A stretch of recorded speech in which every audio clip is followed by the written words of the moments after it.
What if I were to suggest that you play a key role in the awakening world? And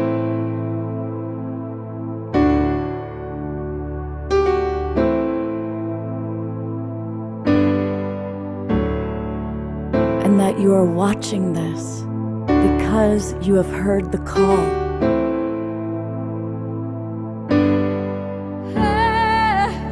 We can start right now by opening our hearts and minds.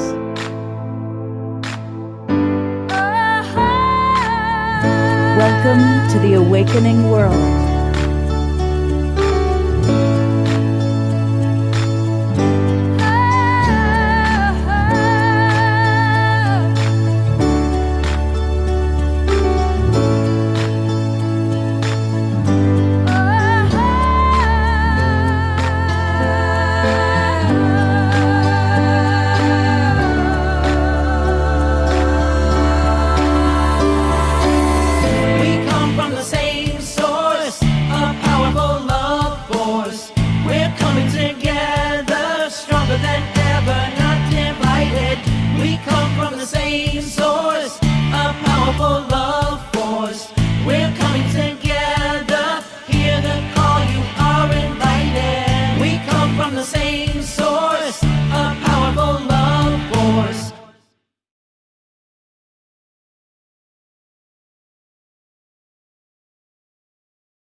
Good evening, everybody. I am Love Coach Scott Katamas, and get ready. Strap on your seatbelts. We're going to go blasting into the galactic world. We have with us not one, not two, but three amazing galactic travelers, people that I love when they're on this show. I love when I get to connect with them because they bring so much fun, so much joy, and so much knowledge about what's going on in our universe. We have with us the amazing Zenka Caro. And I was so blessed. I got to spend a week staying with Zenka in Sedona earlier this year. This woman is constantly out there creating amazing things online, in person. I'd go walking through to the kitchen to get something to eat, and there'd be people playing ping pong blindfold and doing all these amazing things. And she is just the queen of consciousness and expanding our consciousness. And she does it all with love and so much play.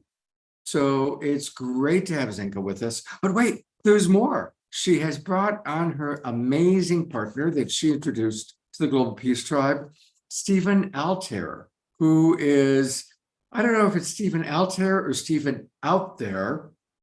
They kind of go together. It's kind of similar. Yeah, that'll do. Forrest Yoda out there, traversing the cosmos. I think that's exactly. But then, and we had already scheduled Zenka and Stephen Altair. And I said, hey, Alan Steinfeld, you got to join us. And here he is. So we've got with us these three amazing galactic travelers. They're going to give us the latest updates on what's happening with our galactic family, what's happening with UAP, UFO, government disclosure, and they're going to let us know about a very exciting program that I know I'm going to participate in, and I think a lot of you are going to want to participate in too.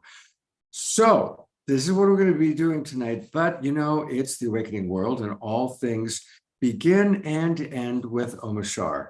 So Omashar, I imagine you got something really fun to get us going. I hope so. Beam me up, Scotty, I was going to say, but I didn't say that. They just leapt out. And namaste and aloha, everybody. How wonderful. I'm really excited for tonight's program because the stars are in my heart, literally. And so let's go on a little journey. I'm going to put in the chat box the lyrics to this song. And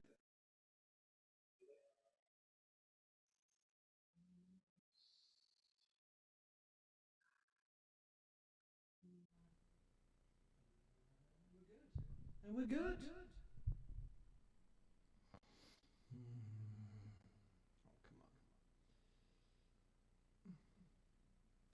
Sorry.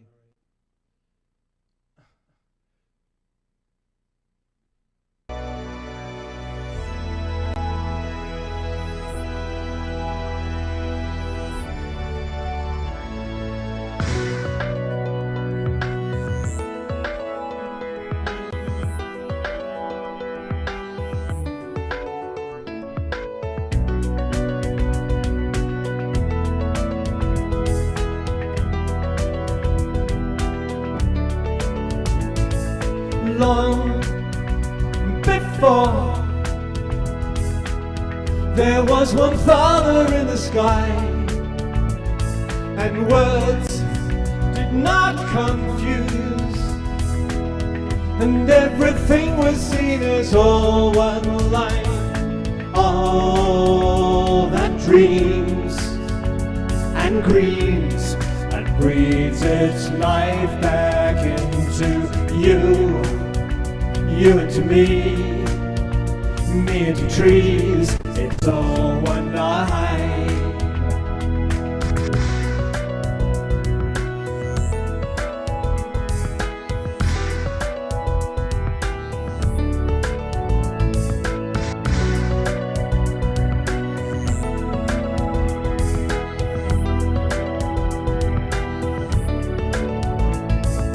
You and I, we come together for a very short time. So why do we fuss and fight when we have here such a wonderful life? All that dreams and grieves and breathes its life back into you, you into me into trees, it's all one life back into you, you into me into trees, it's all one life.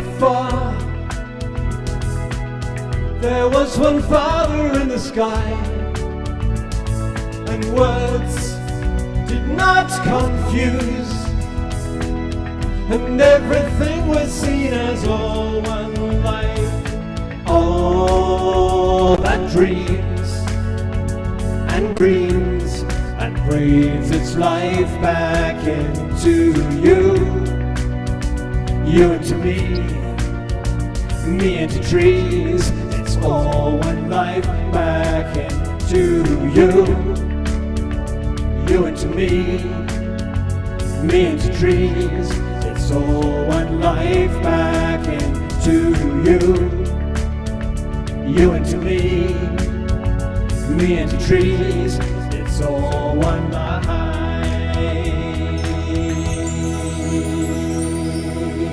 Yes, it is.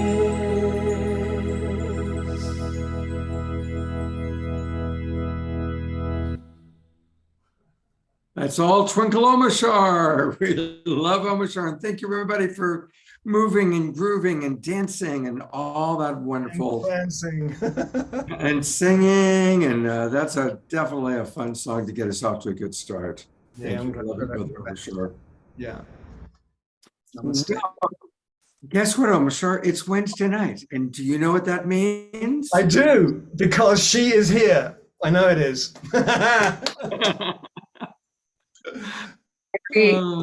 I just randomly show up and manifest out of thin air almost. I think it's amazing, but not as amazing as our two guests. I love these two, and I'm always so grateful to have Zenka on. You just bring so much sunshine and joy into the world. Oh, and Scott is right. Oh, when we've got a friend who wants to be held, I've made friends. This is Luna at the Airbnb I'm at. So I'm really excited to talk to you both today, to all of you. And where's our other friend? Where's Alan? Alan, where are we? There he is. He was making a phone call. I was just in outer space. I was just traveling, landed in my spaceship, and I'm here in the Zoom. And it's great to see Altair again. Of course, Zenka, I talk to like every day. She's my coach, she's my making contact coach. So it's great to be here. All right, let's start with, because there's so much to share. So I'd like to ask each of you just to take a couple minutes to give us what you're most excited about. What's something, an update or an experience that you have witnessed or observed that's happening that you're most excited about? And I'm going to start with Zenka. Zenka, what's alive for you?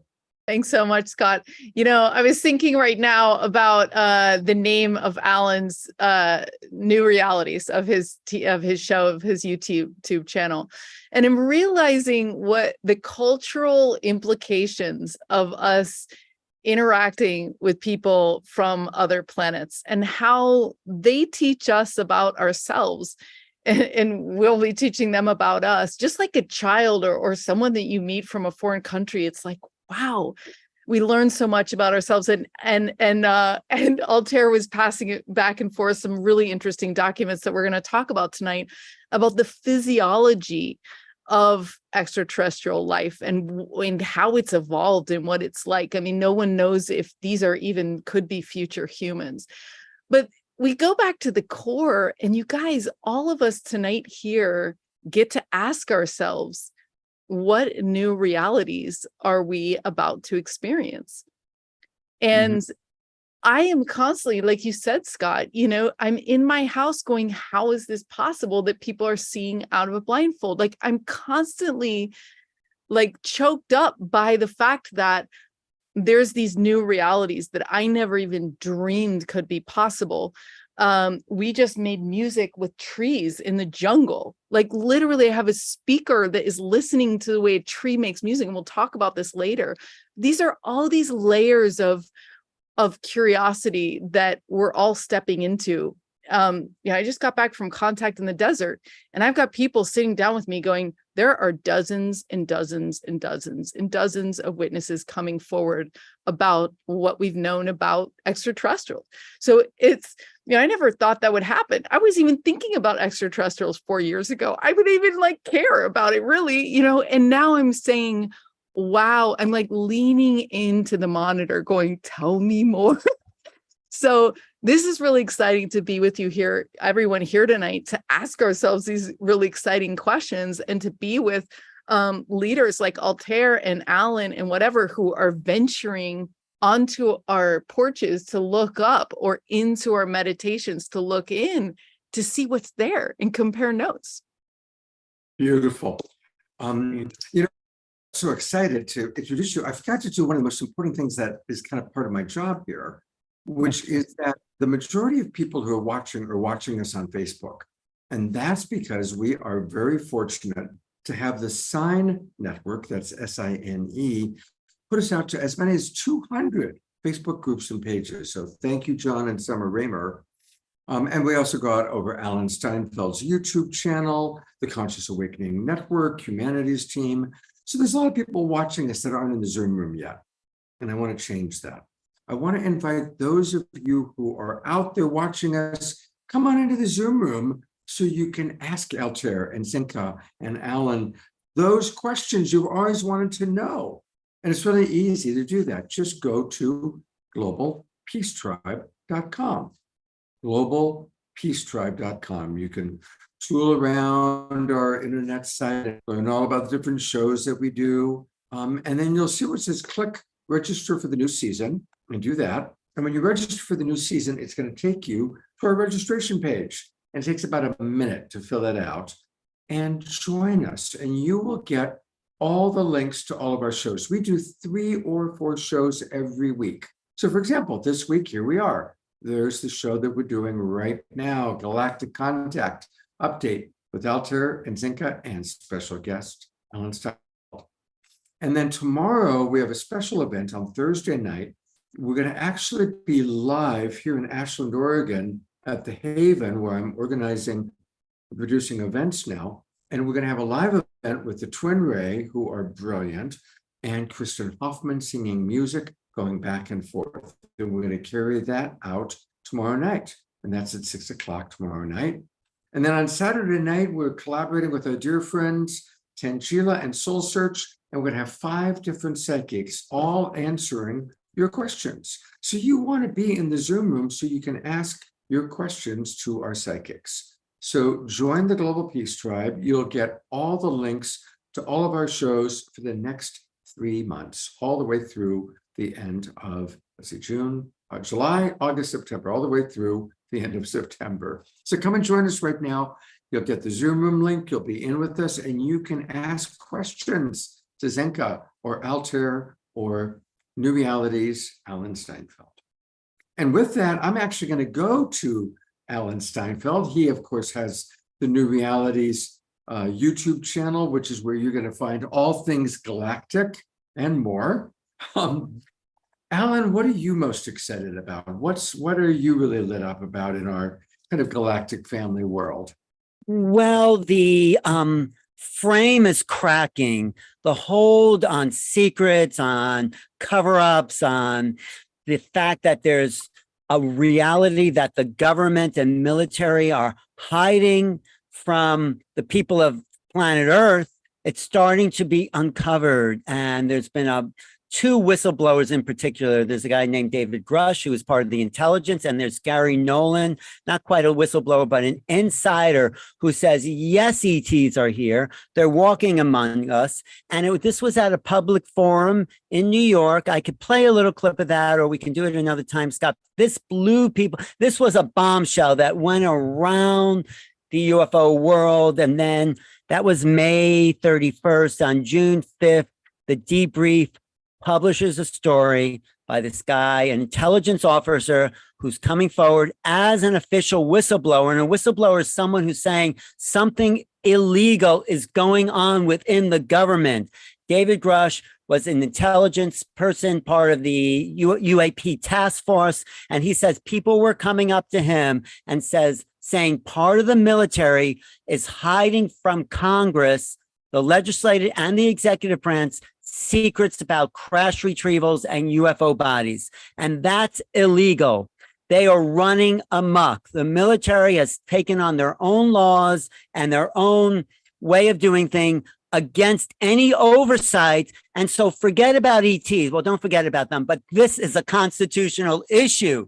That's what everyone's so excited about. Because of their denial, the government's denial, and particularly the military and people inside what they call special access programs, SAPs, it is coming out. And the more they deny it, the more they're pushing themselves in the corner, saying eventually, okay, guess what?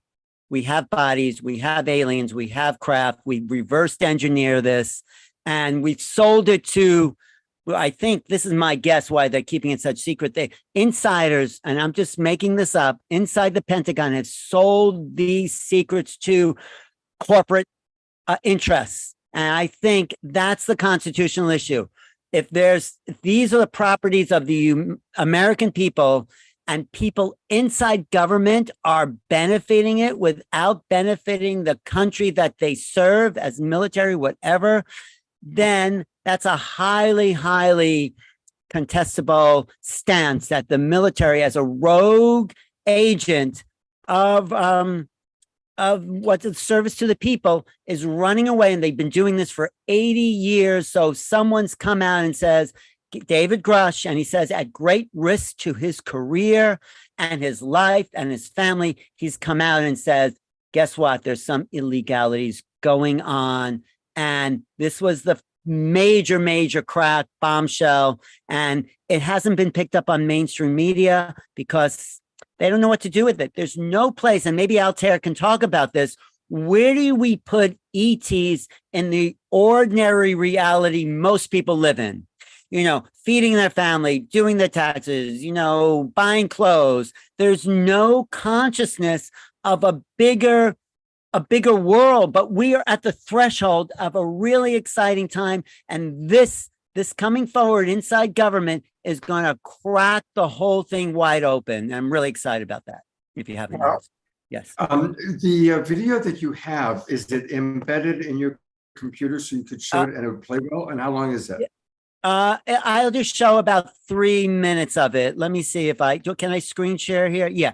Don't share it right now because I want to hear from Altair. Okay. But on our next round, I would love for you to do it. Okay. Okay, great. I'll do that. Yes. But we've got Stephen Altair with us, and he is a most fascinating, amazing human being. Altair, you travel all over the world. You are really kind of in touch with a lot of amazing people doing a lot of amazing things. And you're also helping, there's no such thing as a normal person, but you're helping, people that are not necessarily contactees have contact. So what are you most excited about right now? Well, actually tagging right on to what Alan and Zenka were saying, and perhaps as a tribute to where you're sitting, Scott, I've been in, just in the last few weeks, I've been in many different parts of the world.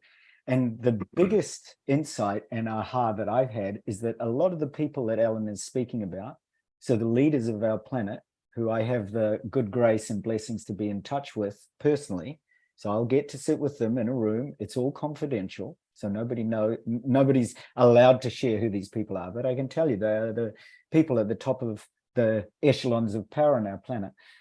And they are all speaking exactly to what Zenka and Alan and Scott are speaking to. They are talking about their own direct experience of otherworldly, of beings that are contacting them from outside planet Earth.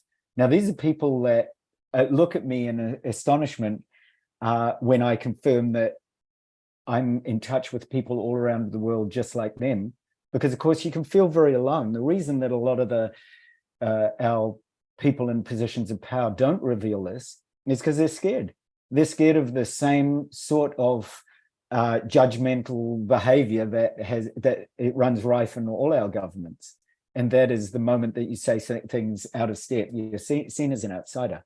But I can tell you right now, in our governments and in our corporations and in our leaders of our planet, that exactly the same intuition that you've got, and that is that you are not alone and that we are not alone, is actually running ripe across our planet. So that part has really, really excited me, because I've been able to sit directly with those people who are in positions of power and actually hear directly, just as I have from astronauts and scientists across the planet, exactly the same thing. So I've been in the company of astronauts who have told me that same thing. When they're out there beyond the Earth, they receive downloads, they receive messages, they receive, unwaveringly reliable messages from out beyond our atmosphere, that other civilizations exist. And equally I've been in touch with psychologists and biologists who always say to me, they start off with the same thing. I realize that because I'm trained as a psychotherapist, as amongst many other things. And they always say, we know that you're a trained therapist, and so we know that what you're going to do will be kept confidential, by name, obviously, and by role or by job. I say, yeah, sure. But I said, are you okay if I speak about this generally? And they said, yeah, but so long as we're not identified. And so these are people who are speaking of the kind of experience where they go outside with their children, and both of them at the same time receive a message from beyond and saying, actually, either downloads or speaking to them or information from the star movements in the stars that obviously they know, as for example, astrophysicists, that stars don't move, and yet they know when something happens in the cosmos that is entirely out of the ordinary. So that's what I've been present to just only in the last few months. And so as you're listening to me, consider all the way. So this is the other part of this excitement. When people have shared this with me, so these can be military personnel, psychologists, heads of government, people who are at the head of the major corporations, our oil and gas leaders, when I say leaders, I'm talking about people who actually have the potential to flip the lid on this planet and actually support climate change, because that's why I want to be in their company, is I want to actually say to them, you're not alone, take a risk, actually get out of this zone where you're scared to actually make a move out of what's plaguing our planet and actually shift. And that's what happens, is that they actually start to realize that they're not alone, that we're all one human family, that we're love, and that we're all awakening together. So I feel very privileged to be able to do that. And what they're speaking to is the different ways that these messages are coming through. So especially as you're listening right now, I want you to consider some of the ways that you've been receiving downloads or informations or messages, and put them in the chat now. And these could be, so I'm going to give you a few basic ways that might happen, but equally, I want you to consider the entire realm of the senses. Now, here I'm speaking way beyond 5 senses. So traditionally, we often think of getting messages and downloads like, oh, I'm going to receive an actual voice in my head. Now, though that could happen, and that voice might say to you something directly or indirectly, that they're Arcturian or they're Pleiadian, right? They might actually come in that way, in that frequency. But equally, they might come just in speaking to the beautiful music here. They might come, songs might start playing. So I've had people who they've said to me, I'm receiving information, I don't know where it's from. I said, why don't you ask for guidance and ask for a sign? So they'll ask for a sign, and right at that moment, while we're speaking, their phone's ringtone will play, but it won't be their ringtone. It will be a ringtone from some deep past memory that they've had. So this has happened. I tell you, it's so amazing when it happens. Their phone will ring with a tone that they have not programmed. And it's actually, for example, it's a song that they used to love as a child, and it's playing on their mobile while we're speaking.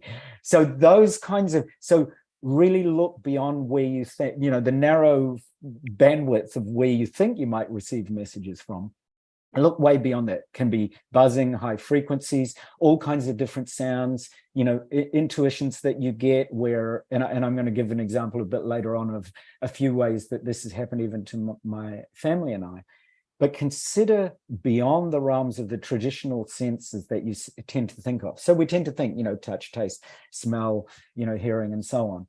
Now, consider this, for example, that you might be out there. This is often what happens to my daughter. You might be out there under the sky. So consider not just your physical senses like, oh, I've got to see one. Just think in pure directional terms. So my daughter she has a very magnetic, directional response to ETs.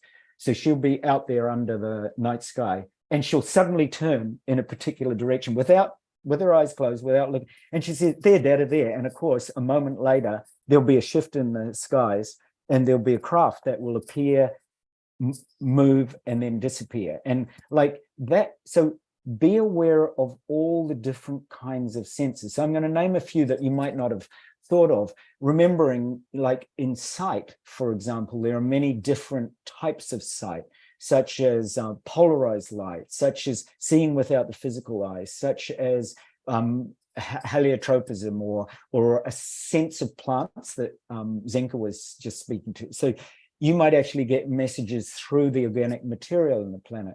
You might also, some of you may be able to have a sense of the visibility or invisibility of your own self, or even of beings that come around you. So think beyond so this is often related to our ability. Some of us, for example, you'll go in a room and people might not be even aware that you're there, and you have that natural ability. So consider the kinds of information that you're receiving. So this can be to do with luminescence or transparency, and in fact, I received a message a couple of days ago from a wonderful soul who said, I can't believe it. I've had these amorphous beings actually appear in the sky in a transparent craft, and there is absolutely no doubt. I've experienced the same thing. I've experienced that direct contact with beings who have that sense ability, if you want to call it that sense of visibility or invisibility.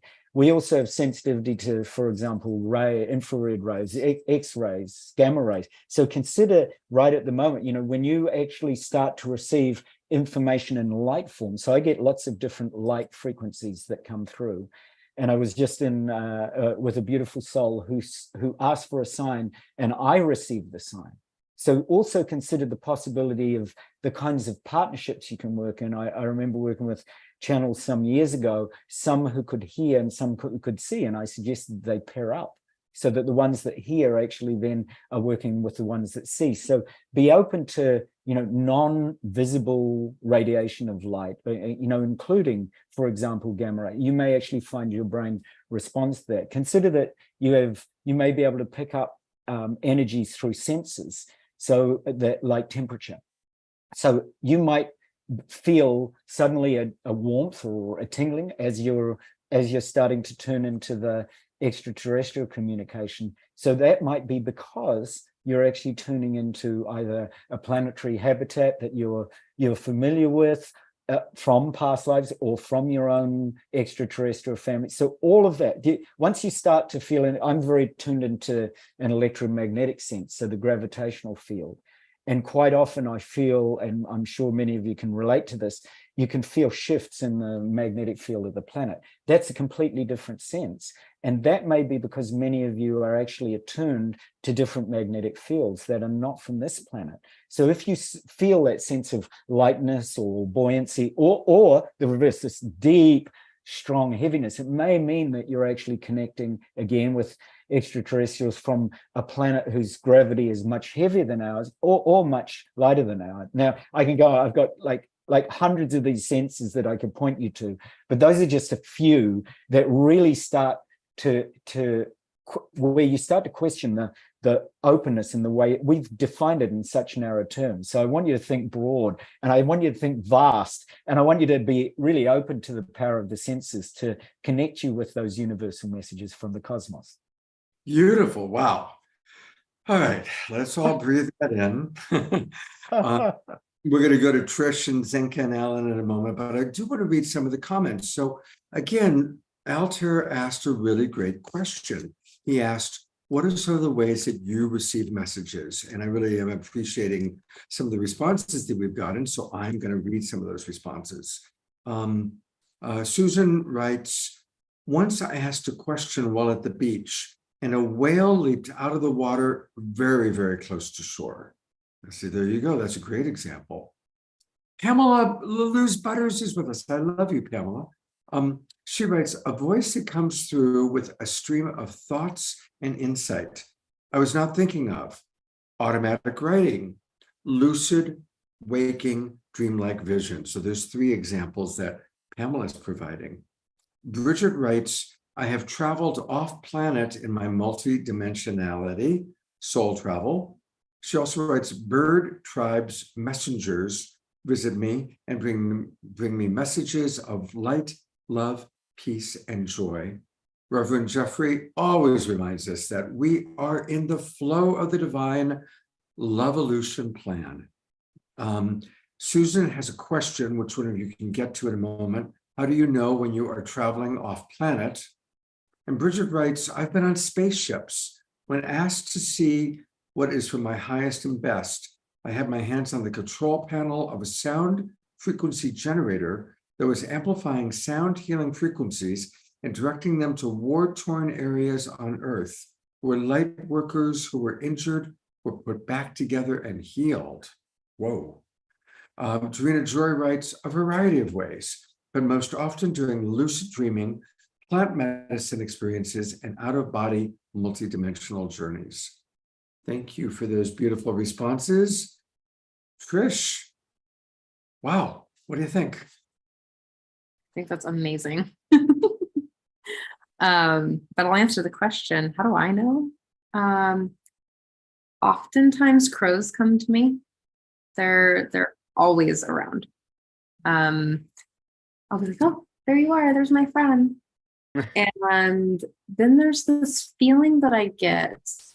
I know when I'm out of integrity, in my body, and I can just feel that resonance of being in and part of everything. Like it just feels like there's a rightness to the world. You know what I mean? Like I just feel like woven into the fabric of all existence. It just feels right. Mm-hmm. Yeah.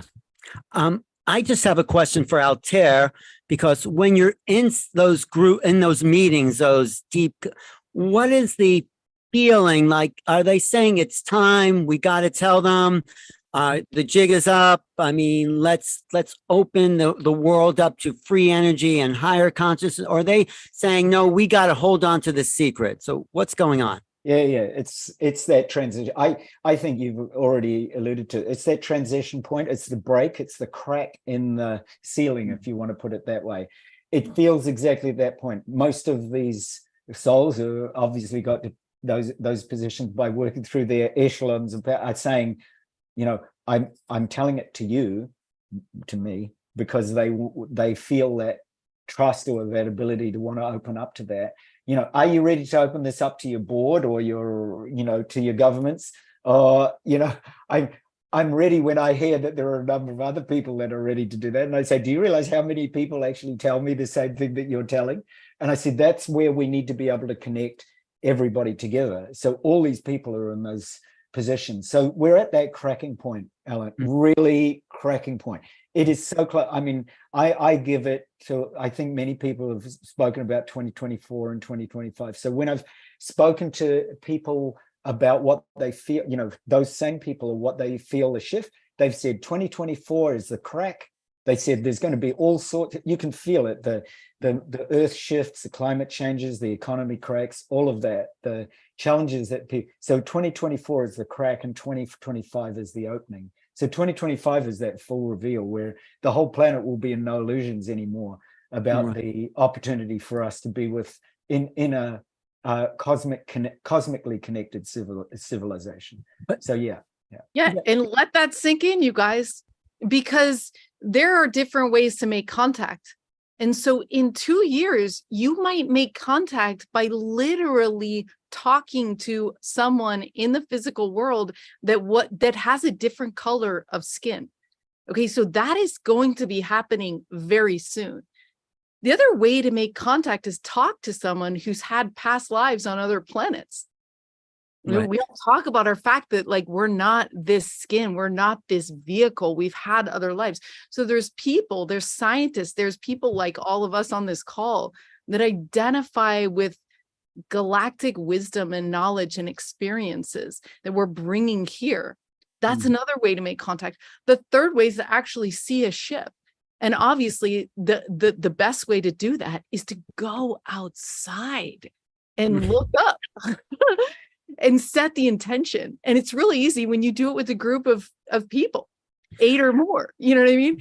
And even more. And then the fourth way is to actually raise your vibration to get the preview, right? So we're going to see this big movie. It's going to be landing here. You know, the ships have already come. People have already had meetings with them, whatever. But if you raise your vibration, you can get that dimensional interlock, right? Where you're sensing it, just like people talk to dead people. It's the same thing. It's a dimensional interlock where you might be feeling goosebumps, you might be seeing something, you might be getting a telepathy. I mean, or you might be getting physical evidence bleeding over, like we do on the radios and with our lights and all the stuff. So there's all these like ways to connect, but we need you guys as pioneers to soften this shock and be the pioneers and the explorers that you are, because this is fascinating to ask them, like even just to ask someone who's crossed over, like, what's it like over there? What does it feel like? You know, Zenka, I think a key is that it's a shift in reality, a shift in perception. So you mentioned new realities, which has always fascinated me. We have to perceive the nature of reality different than what we think it is. And that's the biggest transition. This is why the military is so hard. They just want to make weapons. It's a consciousness shift of a different orientation to reality. It's like you're standing on your side, sort of like the world is different and the power of thought is different. And Altair, I know you go into those different states and bring people there, and that's a big part of your work, but that's what the planet's going to have to know. So, or you just wait 2 years and just you'll just be there. You know what I mean? So we're at this crack. We're at this interesting thing. Go ahead, Altair. Well, I was just going to say, and I think it's Dayaran who's is that right? Have I pronounced your name correctly? Who said that they recorded a session for Galactic children, teaching them about the planet. Now, so I was just going to say, yeah, take kids with you. Take your kids out and let them also show you. Be open to receiving the higher vibration of the kids. So, an example I was going to give, speaking to both what Alan was saying about a different consciousness, and what Zenka's been saying about raising your vibration. So at the end of the last Contact 100 that Zenka and I did, so it was a little time after this, and we'd done a review of we'd met with people afterwards, and we'd had these fabulous connections. And my daughter was standing outside our house with me, and we were talking about this, and she said, "Dada, I want to see." She had a direct contact some years ago with a golden, let's call it a golden beam, which shot past the car, and I saw it too. And it was amazing. It was almost, imagine that you're driving along in your car and a shooting star flows down out of the sky, runs alongside your car, runs in front of it, and then shoots back up into the sky again. So that's what we both saw. So she was standing outside the house, recalling that situation and saying, "Dad, I want to see that again." That was it. And then as she's talking, we both look up, because I'm always asking her this question: where are you attracted to in the sky? And she says, "I'm always attracted to there." And she points up and she says, "That's Sirius, isn't it?" And I said, yeah, that's Sirius. And I said, "What are you picking up from there?" And she said, "Well, I'm picking up that other star right next to it shouldn't be there." Now, we study the stars quite closely, so we know the star maps reasonably well. And sure enough, there was another large star about the same size as Sirius, literally right next to it. And it wasn't Sirius A and Sirius B, because it's a binary system. There was another bright star. And as she said that, that bright star began to move. And of course it shouldn't move, right? But it does, especially when it's a craft. And it started to move, and she got so excited that she yelled into the house, and she said, "Mama, come look." Now, my wife was giving a talk also to some children at that time, so she was recording it, so she couldn't actually come and join us right that very second. So this craft was moving away from Sirius. So you got to admit, here's Sirius, here's the craft, here's the craft moving away from it. And my wife just finishes her talk to the kids, remembering that she's left the recording on, right? So she was excited to see what my daughter, leaves the recording on, comes and rushes outside just as this craft disappears off. So my wife saw it too, and so there's three of us, right, standing there watching this craft disappear. Right at that moment, just as it flashed into, it dissolved basically into that field. Right when that happened, our whole house from top to bottom, and I've never ever heard it do that, the whole house began to hum, and not just with a tone, not just a huge hum sound, but actually the whole thing began to shake. It wasn't I live in Japan, it wasn't an earthquake. We know when it's but the whole house vibrated with this particular frequency, and it was so potent that all three of us standing there just went, "Whoa!" We were in astonishment and awe. Everything in the house was actually shaking with a tone. So it wasn't no earthquake, just a pure tone. There was we could actually hear. It was also confined to the house, like it felt like it radiated out from the house. That particular communication came right through in that moment. My wife got such a shock that she realized she'd left the recording on, and she went back. And sure enough, at the moment that craft had appeared, you could hear in the background my daughter saying, "Mama, Mama." Right at that moment, there was actually a tone that had nothing to do with the recording she had with the children that came across that we recorded, that I sent to Zenka. And that tone and that frequency and that house vibration is another way of that message communicating, is another way that those civilizations particularly reach out to us. And we've been very fortunate over the years, time and time again, to have these incredible experiences happen. And so I want to share something with you that taps straight into what Alan was saying. And I think I can share screen here for a minute. And it's something I was speaking to Zenka about. I'll put it up here for a moment. Just let me know that you can you see that okay? Yeah, Yes. we Can you see it clearly? Okay. So I'm going to speak to you in terms of the evolution that Alan was speaking about spiral dynamics, right? This is that humanity is constantly evolving in a spiral way, and that we tend to start in survival and we move up through security, energy, power, order, success, community, integration, holistic energy, and then beyond that into the I am that state. So I'm going to speak to you now for a minute about how this might evolve for you in terms of ETs and extraterrestrial consciousness. So when you actually think about the power of extraterrestrial consciousness, you start to realize that we're not alone. And many authors, many writers, many speakers are speaking about this kind of new vista of knowledge that all of us are tapping into, and that is being unveiled right at the moment. So I'm going to show you how this relates to that spiral dynamics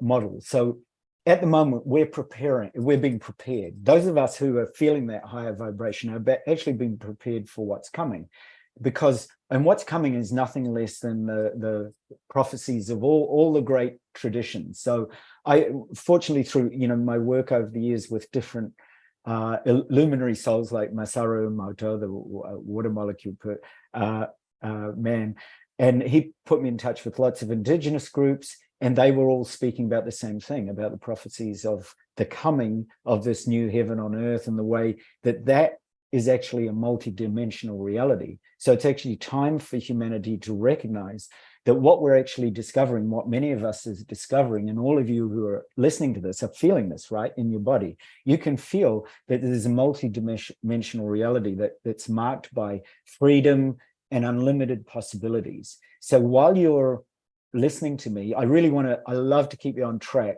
While you're listening to me, think, feel, sense the most unlimited possibility that you'd like. What is it in terms of ETs or in terms of your life that you'd love to have? And if it's unlimited abundance, unlimited communication with other civilization, whatever it happens to be, knowledge of my past lives, can you write that down in the chat? So write down, what is it when I say the word unlimited possibilities, what do you turn into? So it's time for us to realize that we're actually made with that evolutionary capability. And we are discovering, of course, once we broaden that consciousness, we start to discover that the universe is much bigger than what we thought. And also, and particularly with what Ellen was saying, much bigger than what we're told.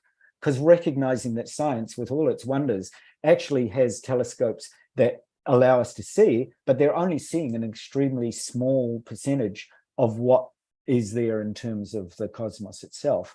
So what we're realizing is, we're not alone, and that what science is calling the multiverse, that we actually have abilities to connect to those multiple dimensions through actually understanding that we need multi-dimensional senses.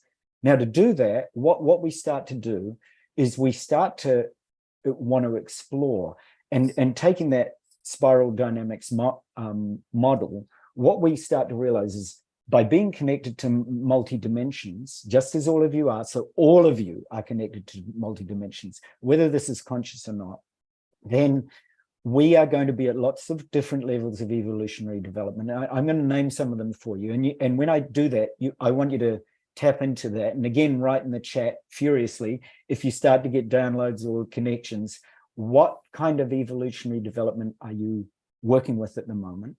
And how does that help your community? Just as Zenka was saying, you might be able to tap into past lives. You might be able to tap into traveling on craft. You might be able to tap into a really embodied sense of a particular ET civilization. So this includes communities of cosmic origin that you're tapping into right now.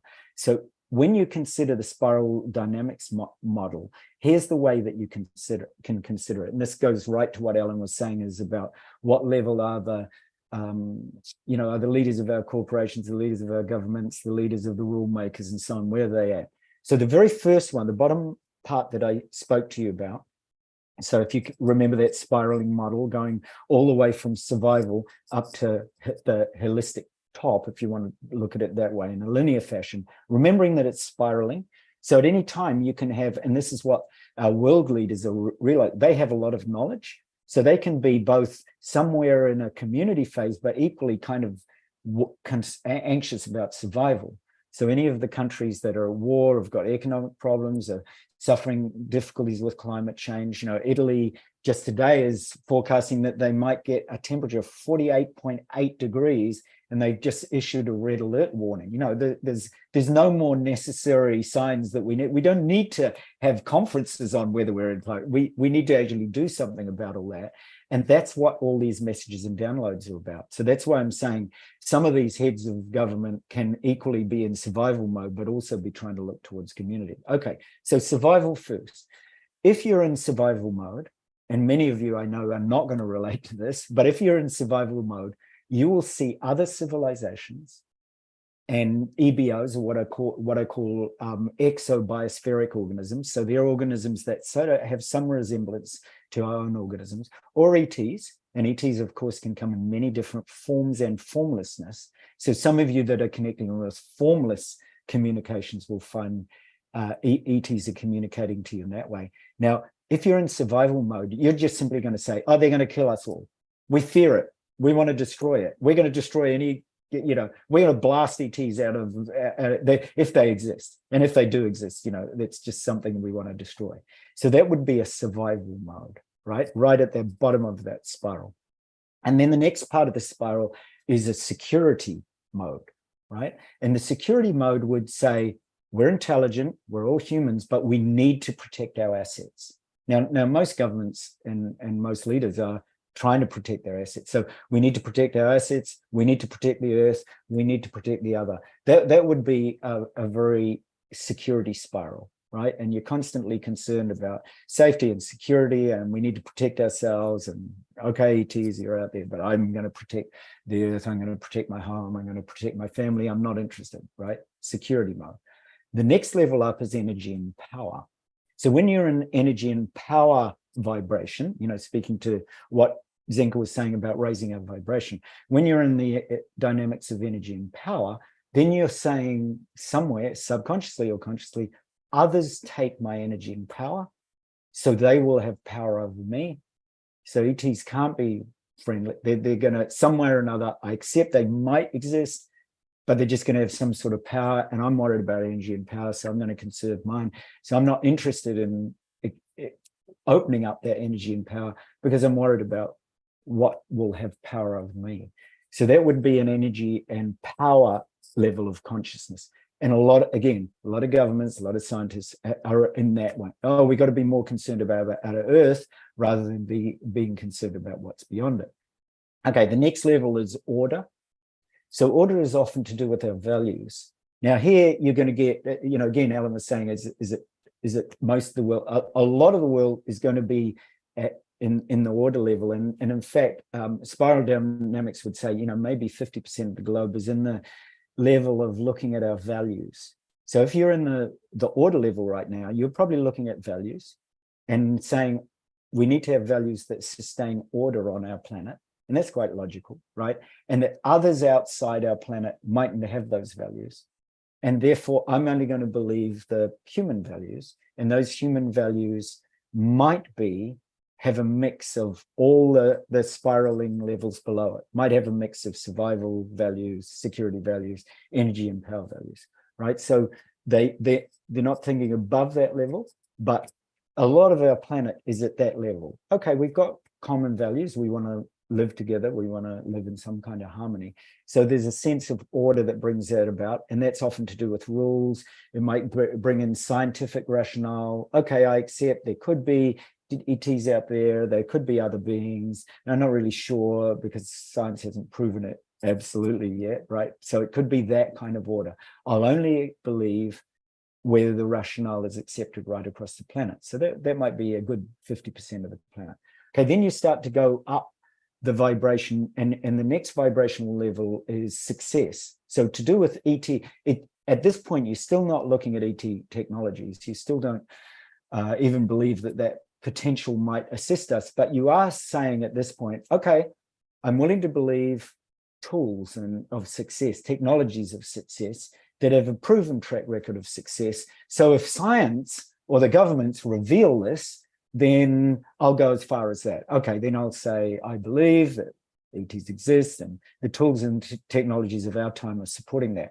So that would be a success vibration. You only go as far as believing what technology actually proves and has and successfully proves. So that would be the next level.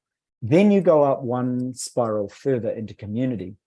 And here's where most of us are starting to open up. And this is, even though this is a smaller percentage of the world than all the levels below it, there's still, just as Ellen was saying, it's a rapidly expanding one because, and again, to what Zenka was saying, if you're talking to your friends about this and they are starting to, even just simply by bringing an awareness to your friends that this possibility exists, you're going to actually be doing something for community, because the community vibration says, I'm open to ETs.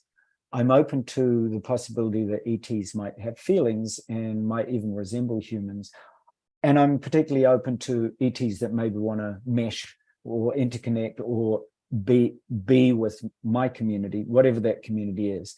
So you're probably going to work on the level of vibration that where you have a particular established community. So if it's a healing community, it might be that you're going to work in that sort of way with ETs from a healing civilization. Or if you're in a community of beings that love creatures, support animals, when Trish had a beautiful cat there, that maybe it's in some way that you're supporting other creatures from other planets. So that would be a community level. Then when you go to these other you raise your vibration to the next level, which is integrative. Here you're saying the universe is a complex space and that it's interconnected, and that it's interconnected with us, because of course, right now, we're actually traveling through space, as you know, we're orbiting, we're orbiting around the sun. Our whole solar system is moving through the Milky Way. The whole Milky Way is moving through the galaxy. So in fact, we already are interconnected with all of space. So the integrative approach and consciousness would say it's really important to explore that space and ETs and the consciousness of extraterrestrial civilizations is really important for me to explore. Now, you might find, especially if you're evolving at a higher vibration than that, you might find that you're actually talking to your friends at an integrative level, because they're actually starting to say, hey, it does deserve exploration, whereas you're a person who's already exploring there. And so the integrative one says it deserves exploration, and there's potentially you're reaching out at that point to ETs. So if you're at that point, and you know, I'd love you to comment on anything that you're, where the dynamic is, where the evolutionary dynamic, where your consciousness is right now. So if you're reaching out one way and you haven't received replies or messages or connections, which is perfectly powerfully okay, because we actually need our whole planet to move into the integrative exploratory point where they perceive that there is a way and that there is a possibility and they want to reach out. Because you know the same thing as I do. If you don't initiate a conversation with somebody, they might not initiate it back. So the ET civilization communities need us to be initiating that communication, that message. The next level after integrative is holistic. And many of you listening will be aware of that vibration right now as I'm starting to speak. Because here you're saying ETs are part of our evolution, that they're aligned with us, that they're renewing and expanding our evolutionary capabilities, just simply by us being aware of us, of them, and them aware of us, and us opening that pathway and us starting to receive messages. So here, if you're receiving two-way communication, and if that's beginning, and you're starting to not just be aware of ETs, but you're actually starting to receive communications and messages, that's more the holistic vibration. Because here you're saying, and you're actually saying that through your body, because the key is this embodied awareness of extraterrestrial consciousness, just as Zenka and Alan and Scott and Trish and Ashma, everybody is speaking to, is that you want that to be embodied. You want that to be truly, truly woken up. That's what Awaken World is all about. You awaken the world in your body. You awaken ET consciousness in your body.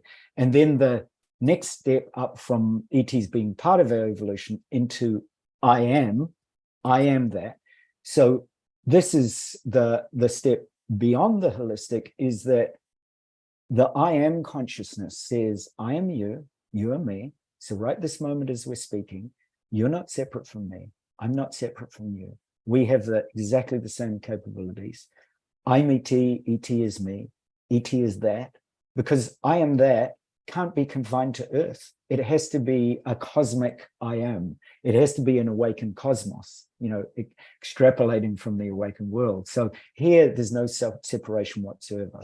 You're freely receiving downloads and information from that which I am, from the I am consciousness of the entire cosmos. You're acknowledging the oneness. You're acknowledging the one love, the one tribe, the awakening world, the awakening cosmos. You truly are at that point, and you actually live it. And that vibration actually awakens our whole planet. And it's that vibration that Scott and the wonderful team here has been pointing to again and again and again over all these episodes, over all these meetings, is that we are that.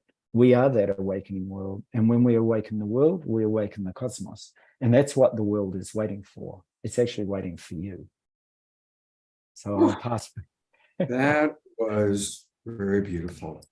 And of course, I want to hear from all of you. I'm going to bring everybody up again. There's a couple things I just want to add on to that beautiful description of the different levels of consciousness. There is no good or bad, and there's no better or worse. Okay.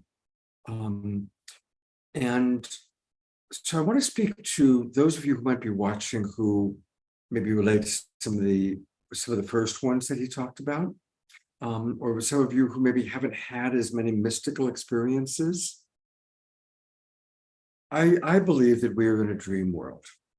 And I'm going to make a statement, and then I want to hear how Zenka and Altair and Alan and Trish relate to this. But I believe that we're in a dream within a dream within a dream within a dream. It's very like that. And so we are all having our own personal dream. And our personal dream is influenced by so many things: our genetics, our epigenetics, our life experiences, the trauma of our lives, the big successes of our lives, our religious upbringing, our religious disillusionments. There's a lot that shapes our archetypal way of seeing the world. And we have to be sensitive and understand that there are 8 billion different pathways to awakening, to evolution, to maturing. 8 billion different ways of getting there. And it's all life wanting to experience itself as Altair, as Zenka, as Elena Joy, as Dara, as Trish. It's all existence wanting to experience everything it can imagine. And so existence is having this individual dream that you're having, you who hear my voice right now, you're having your own unique dream within a greater cosmic dream of certain group consensus reality, where group consensus reality is that there's gravity, that someone named Joe Biden is president of the United States. There's certain group consensus reality. And then we keep growing into the dream within the dream within the dream within the dream. And I just want to encourage that everyone's dream is equally sacred, equally divine, and equally life, or call it God, experiencing itself through you.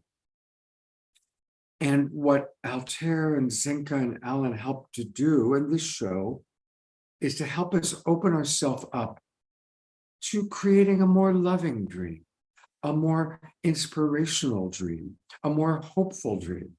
Zenka is amazing at helping us to just stretch like, because we all are in our own dream, and our dream has certain structure only based on our own archetypal way of seeing the world, which she's helping us to lovingly expand and open, right?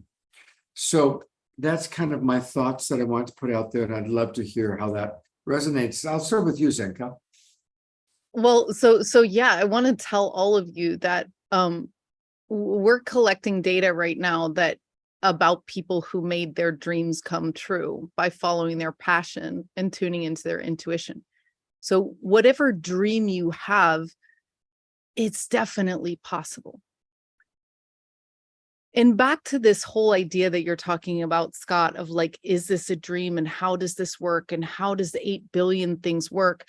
You know, Altair shared a document with me about a researcher who was working with ETs 10 years ago.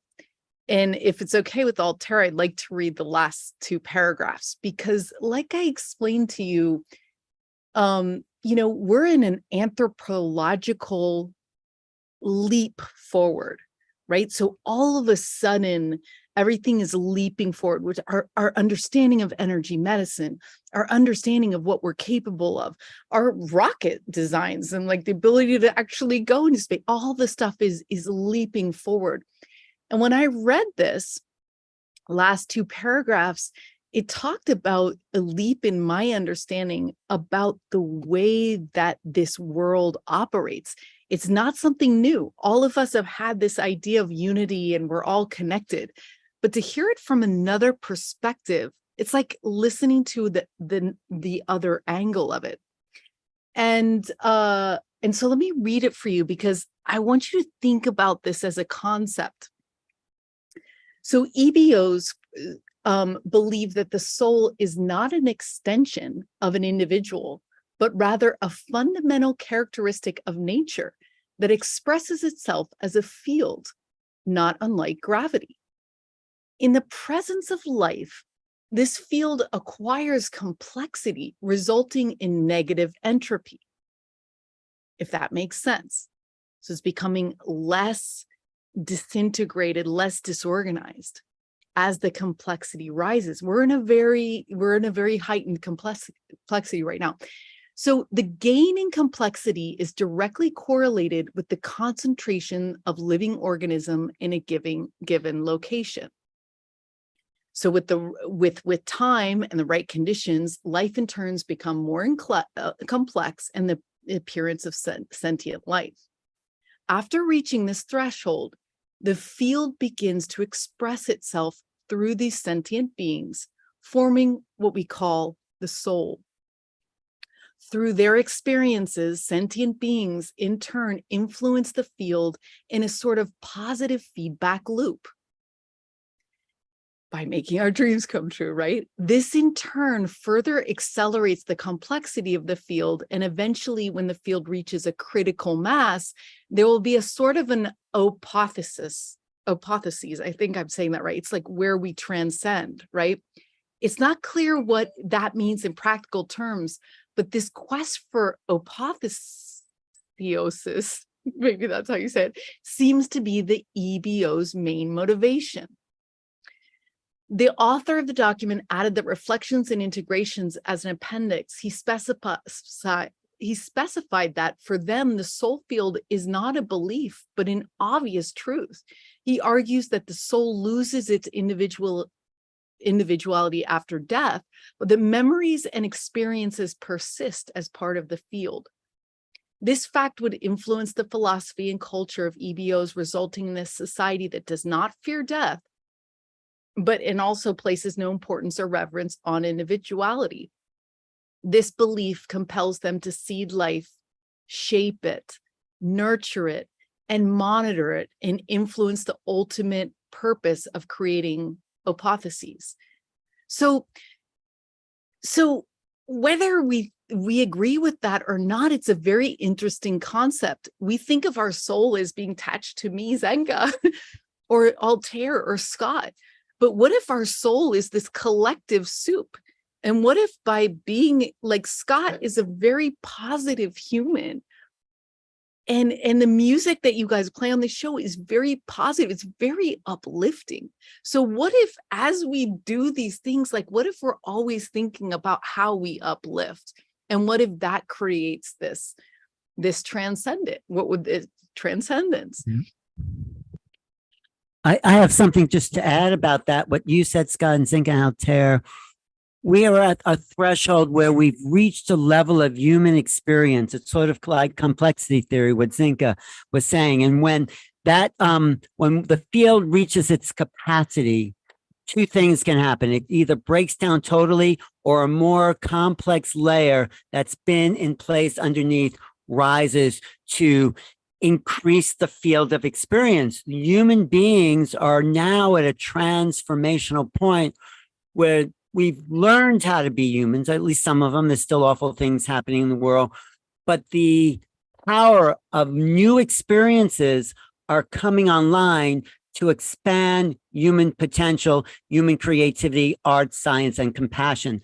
This is the moment that we're at. This is what the ETs, whatever they are, represent. The power of human potential to go to the next level, into the unknown, into the uncertain, into the unmarked waters of adventure, of higher realities, more complexity. And that's the excitement that we're at now. All of us here on the show, here on planet Earth, here, those having visions. It is really a stupendous moment in human history. And it's probably the most exciting. So. And when you Exactly. guys talk about these experiences you're having, like when we talked about when do you see ETs, it's like seeing the crow, experiencing the synchronicity. We all know that something strange is going on because there are these synchronicities that are happening with our environment and in our lives. That's that order that's happening, that like we're all contributing to this more harmonious, magical, synchronized thing that we're all creating together. Yes, we're going into the liminal space, the space between realities, the space where nothing is certain. It's what scientists predicted 100 years ago, the quantum physics.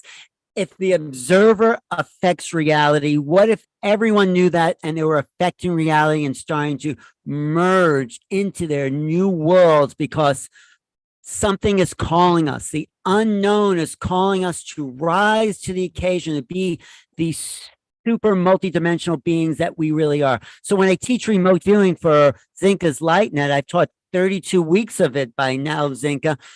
People realize that their consciousness is non-local. How is that even possible? But they're doing it. They're seeing blue blindfolds there.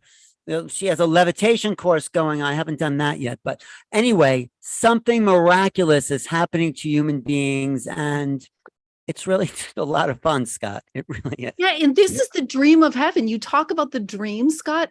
This is the dream of heaven. We all have some sort of a heaven in our head.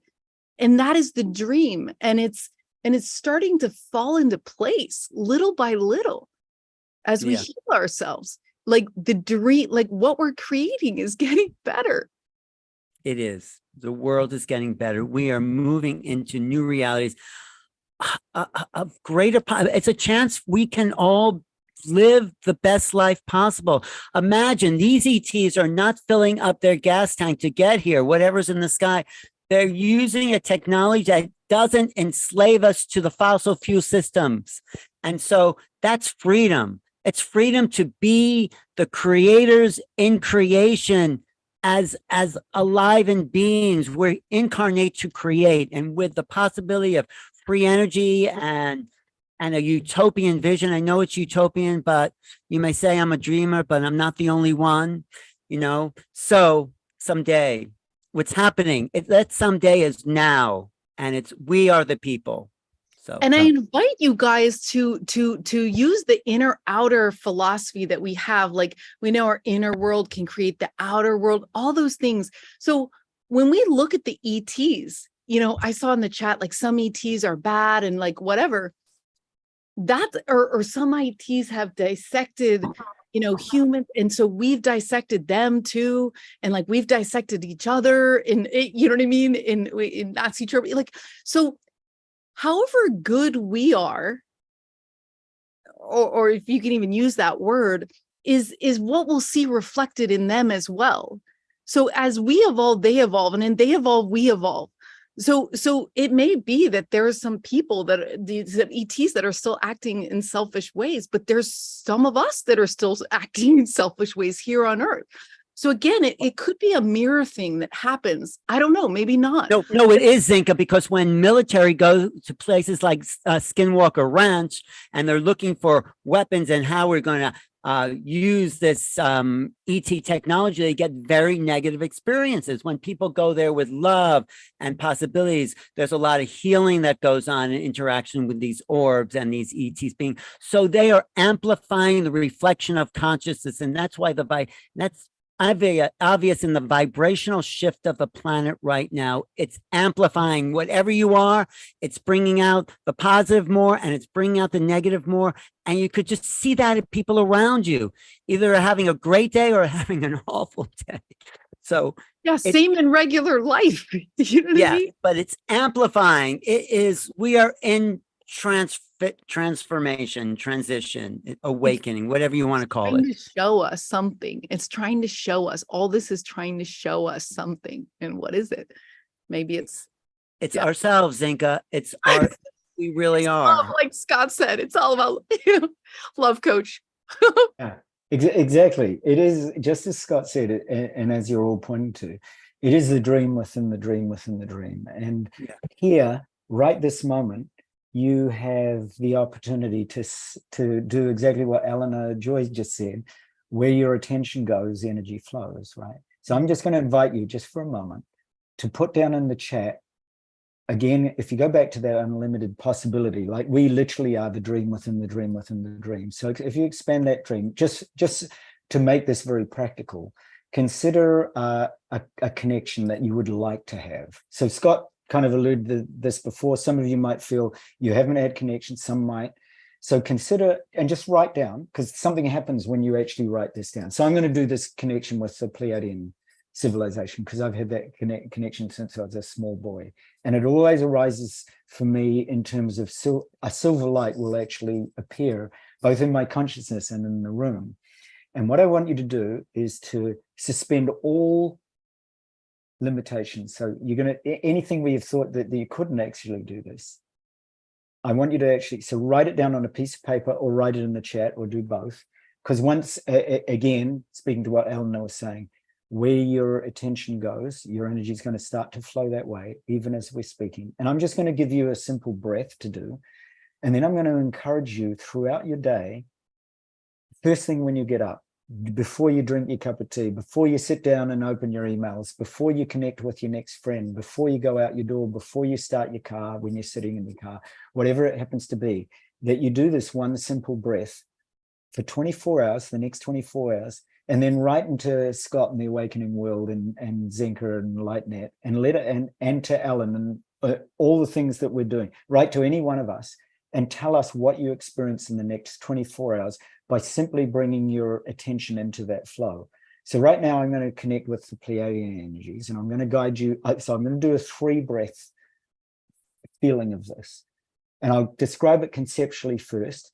You're going to actually breathe in the light of that civilization. Without you knowing, you don't have to go to where you think that might be. You're just going to trust. You're going to trust the collective here, that all of us are tuned into, exactly as Scott said, the dream within the dream within the dream. In other words, in that vast dream of consciousness is actually that unlimited potential for you to connect to, in my case, the Pleiadian download, the Pleiadian message, the Pleiadian power, or the Pleiadian consciousness.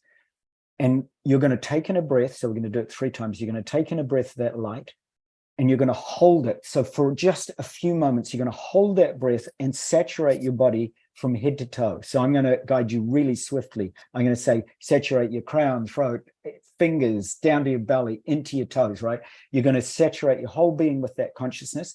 And then you're going to radiate that consciousness out to all of us instantaneously, because we're all going to pick it up. In other words, each one of you is actually supporting each one of us in this collective awakening world that we're present to right this moment. So you're going to do that breath 3 times, right? So you've got it, you've named whatever consciousness it is that you want to tune into. And it might be a more, you might relate to the Pleiadian energy, which I'm connected to, as unconditional love. So now write down that second quality, write down the actual feeling quality that you associate with the Altairians or the Vegans or the Pleiadians or whatever it is that you're connecting in, the Syrian binary system, whatever it happens to be. write down the quality now, because now you're starting to tune in deeper and deeper, into that spiral connection I was talking about. We're working at that I am level. We're just working at the I am that. I am the consciousness of whatever the civilization is that's not separate from you. And I am this quality of love, or what. So now we're starting to tap into the feeling of it. And then we're going to do this 3 breath, breathing in it, saturating our body with it, and breathing out to everybody. All right, here we go. So you've named the consciousness, and you've also named the quality associated with it. So now you're just going to rest back, and just for a moment, you're going to be open to the possibility that that infinite consciousness is you, that it's not separate from you, and that you are unlimited in that consciousness.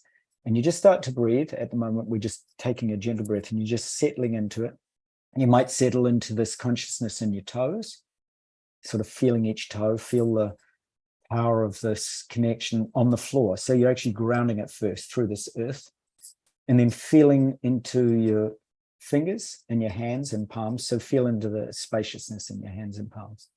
And then feel into the energy in your crown, and especially the energy as it flows up into the heavens, just as Zenka was saying. You're connecting now with that heavenly consciousness of whatever you're tuning into. So I'm tuning into the Pleiadian, the vast Pleiadian consciousness, and the power of unconditional love. And as you tune into that, now we're going to do the 3 breaths. And we're going to get it so simple that it just becomes 1 breath that you can do multiple times during your day. So here's the first breath. You're going to breathe in the light of that consciousness up through, so you can actually feel it, see it, or sense it, or feel like buzzing, vibration, tingling light as it flows into your body. You feel it flow in.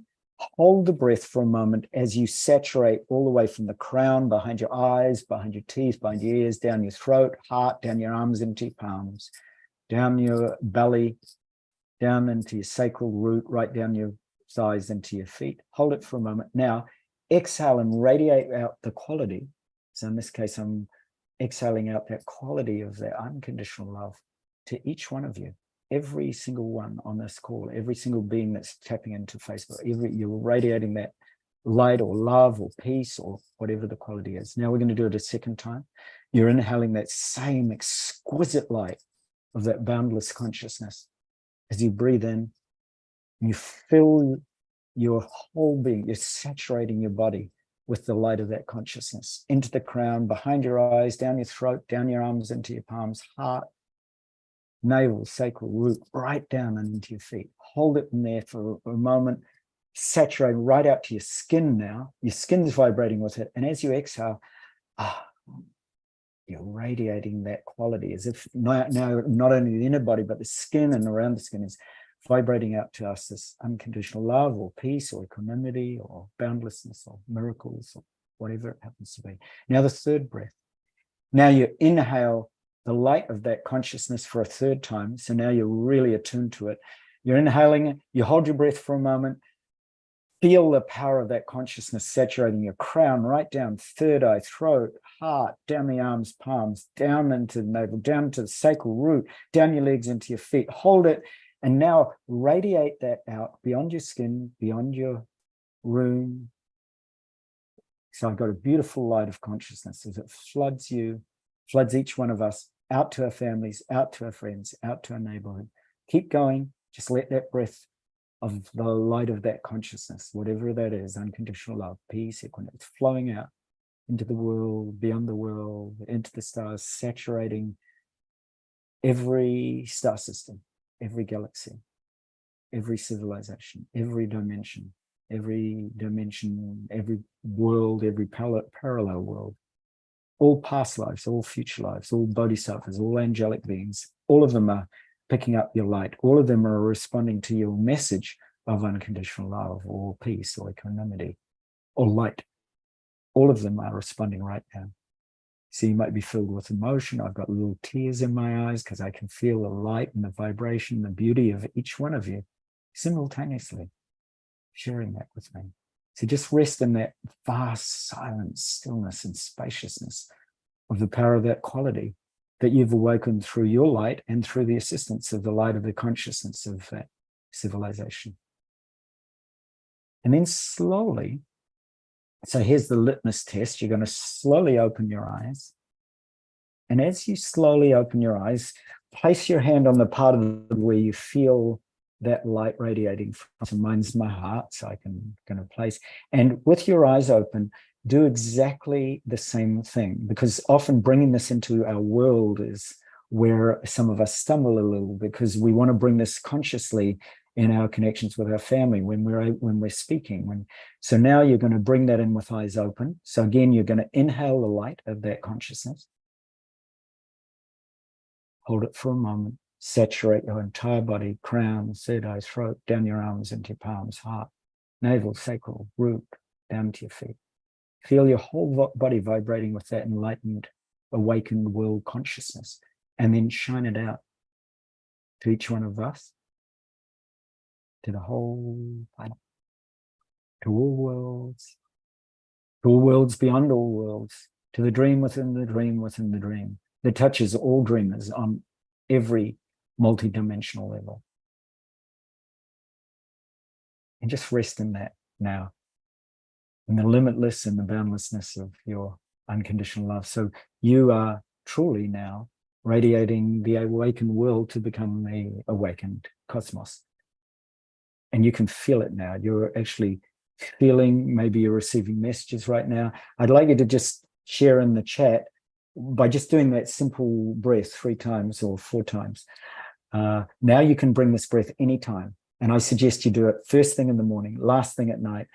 When you sit in your car and you're about to drive somewhere, just stop and do that one breath. Just breathe in the light of that infinite consciousness that you now know. Saturate your body and radiate it out to the planet. Do it often and often and often and often. And people will ask you without you saying anything, what's happening? Where I feel this vibration. I was sitting, Ellen, I'll tell you a funny wee story. Ellen was asking me, what's the reaction, of these leaders? So I was sitting with a leader in Europe, and that particular person said, we sat down to a very lavish lunch in a beautiful palatial place, much like Scott's beautiful room. And that wonderful person said to me, I don't know what's happening, but I can feel this energy and it's present everywhere. And I don't feel it. But when I sat down for lunch with you, I feel it. Is that you? And I said, no, it's us. So us being the greater we. But so, Scott, I'm going to pass back to you on that note. Please, sending you love and gorgeousness and light through Scott's beautiful presence. I just feel absolutely honored and blessed to be here with Scott, with you and Ashima and Trish and Zenka and Ellen and everybody else. It's what a wonderful, wonderful opportunity to share in the awakened world. Well, thank you very much. That's a really powerful practice. And I encourage people, I'll put the recording of this video on Facebook into the chat box. You can save it. And we can go back and, go through that process again that Altair just took us through. John Martin has joined us. When I realized what was happening, honestly, we were talking about people who at a higher consciousness can just ask to see and choose to see, and they see the ships. Well, John Martin he's my hero. I mean, this man is at such a high level of consciousness, and we've hit him on the show many times. You've seen the videos of him playing guitar and looking at the ships. And so I frantically wrote to him, John, if you see this, come join us. And here he is. So welcome, John. I'm so glad to have you with us tonight. Thanks, Scott. I was outside interacting with our star family when I got your note. So it's such a pleasure to be here. And was deeply moved by the breath work. I've done that just naturally my whole life. I would breathe in positive thoughts and then breathe out negative thoughts. And I've always done that. But to bring in the star families is something that I will put into my daily practice. So thank you very much for that. John, I was just saying, John is a great example of what Altair was talking about, putting out the love frequency. He sees them, he photographs them, he interacts with them. You're going to love this, Altair. Go ahead, Scott. Sorry. Yeah, I didn't know if Altair and John have met before, but I've John not. recorded what, hundreds of videos at this point. Would that be accurate, John? Individual, probably thousands, but I've got hundreds of compilations, and it's something we all can do. And I just felt compelled to share my story and the reality that we all can do it, and share what you love. Introduce yourself to the universe, and go out and share what's important to you. I go out and we speak about what's going on in my life. And, I've had many health challenges recently, and I'm perfectly well now. And I'm so thankful for everyone that has prayed for me. And I feel wonderful. And I'm excited about the book coming out. And it's just an honor and a pleasure to be here, Scott. Thank you for having me. Well, absolutely. And Sean has been telling me about this book. He's been mentioning it on our show, and it's available. The Universe Loves You, My Personal History and Your Guide to Making Positive and Meaningful Contact with Our Star Family. Available on Amazon. I'm going to put the link into the chat box. And I just really want to encourage everybody to get this book. And you can buy it for others. You can get it on Kindle. You can read it on different devices. And John, congratulations. You've given birth. Thank you, Scott. It's such a pleasure. And I kind of go through my own history on how I got to the point where I felt comfortable to interact with our star family. I had dinner with President Carter in Spain, and he spoke about UFOs, and I shared my experience with him. And I took that experience, which was so lovely, and then Close Encounters of the Third Kind, where music was used as a communication tool. And I decided to go out on my deck, and I started performing this classical music that I've played all my life. And at the same time, I wrapped the experience in love, and I sent it deep into the universe. And almost immediately, the craft started coming in, a beautiful purple plasma craft with a pink ring around the bottom third of the bell came over my home, and 4 beautiful craft came. And then the really big ones came, the cross and crescent metallic craft that came over my home. And I was about to try to take their picture. And in my mind, they said, please don't take our picture. We'll give you something you can take a picture of. And a few days later, a beautiful heart-shaped cloud appeared right where they were in my courtyard. And that's on the cover of my book. And so I go into all the details on those experiences and the many thousands that I've had since. And I encourage everybody to read it and integrate it and try for themselves, because it's a beautiful and lovely experience. And I think it can elevate mankind and take us to a more beautiful and balanced world. And that was the impetus for me to write the book. Thank you, John. And people are asking to see your videos, so we will do that before the end of the show. We will show some of John's videos. You can see the craft and hear him playing his beautiful music.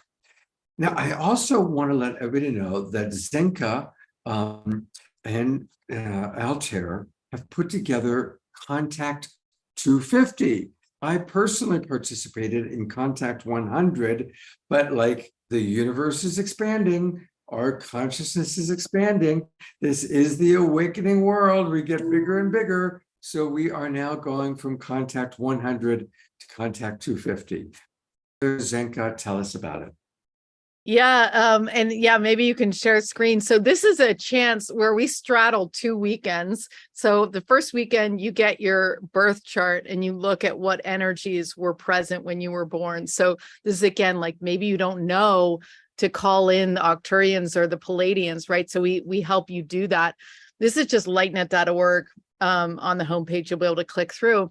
And then you're going to go through hours and hours. So from 6 to 10 at night, every night from Friday and Saturday and on to the next weekend, you're going to be experiencing stuff in your body. You're going to be looking out to the stars. I mean, we got a lot of feedback. on this experience of just how life-changing it was. And it's so fun to be with other people who are also in it with you. And so, yeah, you walk out with a lot of different tools, just like we just did right now that Altair did. And it's amazing. It is. I love doing it with you, Zenka.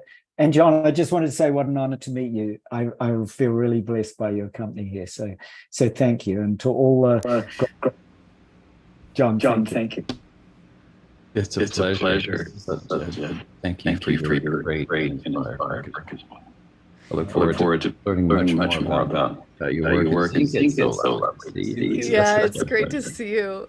So, and just a little bit about Contact 250, John, we'd love to have you in Sedona. So we are going to be doing it online. So anyone from around the world can get on.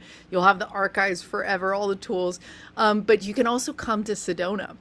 And Altair is going to be coming to Sedona. He's bringing a bunch of his amazing friends as well.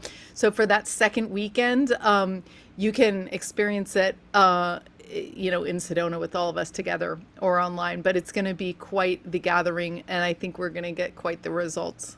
So it will be fantastic. Put it in my calendar. I'm going to do my. We're getting an echo. So someone. So oh, sorry, I muted you accidentally, Zenka. You got to unmute. Okay, I mean, we talk about the dream within a dream. We talk about healing people with 8 people, the power of 8. Can you imagine 250 people serenading our galactic friends at the same time? It gets pretty powerful. It gets pretty powerful. The energy really lifts you. It's really, yeah. So I tell just the date. Yeah, so it starts September 21st and it runs through September 29th. So yeah, so it's the end of September. Yep. There it is. And then there's the full schedule. For those of you watching on, I think it's something about Zenka. When I'm talking, we're getting an echo, so I muted you. So for those of you who are watching on Facebook, go to lightnet.org/Sedona 250. lightnet.org/Sedona 250. And that's where you can get all of the details about this. It's going to be amazing. I just put in my calendar, I'm going to be there or do my very best to be there. I had such a great time when I was with Zenka for a week in March. So September is a great time of year to be in Sedona. The weather is perfect at that time. It's not too hot. It's beginning to cool off a little bit. We still might get the mid-afternoon thunderstorms, which are really cool. I want to go to Alan Steinfeld again. Alan, would you like to play that 3-minute clip of our friend, the whistleblower? Yes, well, there's 2 I can play. There's one with Gary Nolan, which was the first bombshell that went off in May. And he was preparing us for the next bombshell. So let me just pull that up. I wasn't sure you're going to call on me there. Wait 1 second. And Gary Nolan is a scientist. He's an immunologist. He works with people. He works with government looking at people's brains who have been contactees. So let's see. This is from the SALT talks, which was a big. You've seen this, right, Altair? This was a great moment in UFO history when this interviewer said to him, "I'm curious. Do you believe that extraterrestrial intelligence has visited planet Earth?" I think you can go a step further. It hasn't just visited, it's been here a long time and it's still here. And it has basically, people talk about the wow signal, looking for extraterrestrial intelligence. The wow signal is that people see it on an almost regular basis. That's the communication that's already here. That's pretty amazing, right? Well, he follows that up. The interviewer talking about the nature of reality this interviewer had such a hard time cognizing what Gary Nolan has just said. So he follows it up with this question here. One more time. Follows it up with this. Let me optimize sound. Sorry, it wasn't optimized last time. Okay, here it goes. Here it goes. And that statement seems so incredible that it's tough to believe, right? Like, people hear that, and maybe a lot of people here hear that, and they don't believe it. Like this. And so I'm curious, if you had to assign a probability to that statement, that you believe extraterrestrial intelligence has visited this planet, what probability would you assign? 100%. And that's not just my opinion. I mean, look, the National Defense Appropriation Act, passed last year, signed by Biden in December. 30 pages of that is the establishment of an unidentified aerial phenomenon office, the establishment of looking into the harm that's happened to any of a number of the individuals, going back to 1945 and looking at the disinformation and misinformation that has been basically articulated over the decades. 12 US senators have signed on to a document that basically says we want the information. The establishment of an office, Arrow, in the Department of Defense, has 25 people working in it right now.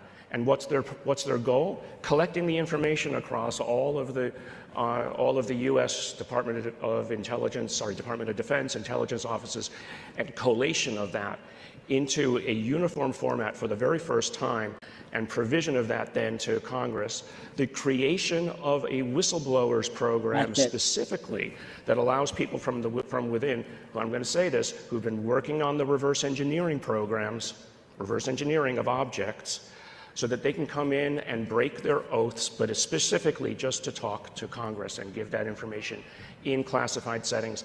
And that the most recent one that happened was just last weekend, and it created quite a hornet's nest in Washington. Right. And do you want to see a little bit of that hornet's nest? Because that hornet's nest. Absolutely. This is really valuable. This is revelation. This is disclosure. This is what we've been waiting for. This guy, let me pull it up on my screen again. This guy, David Grush, he's an intelligence officer, and he blew the whistle really loud. Grush, let me see. Do you see that on your screen? Do you see that on your screen now? Yeah, although you've got to close some of your programs because there's a lot of blotching. Okay. So Okay. do you know how to do it as an advanced? Yeah, you told me that last time. I could do that as an advanced. What do? I go to screen share. Go to screen share. Advanced. Go to advanced. Okay. Pick the video. It's got to be on your desktop. Okay, it has to be on my desktop. Okay.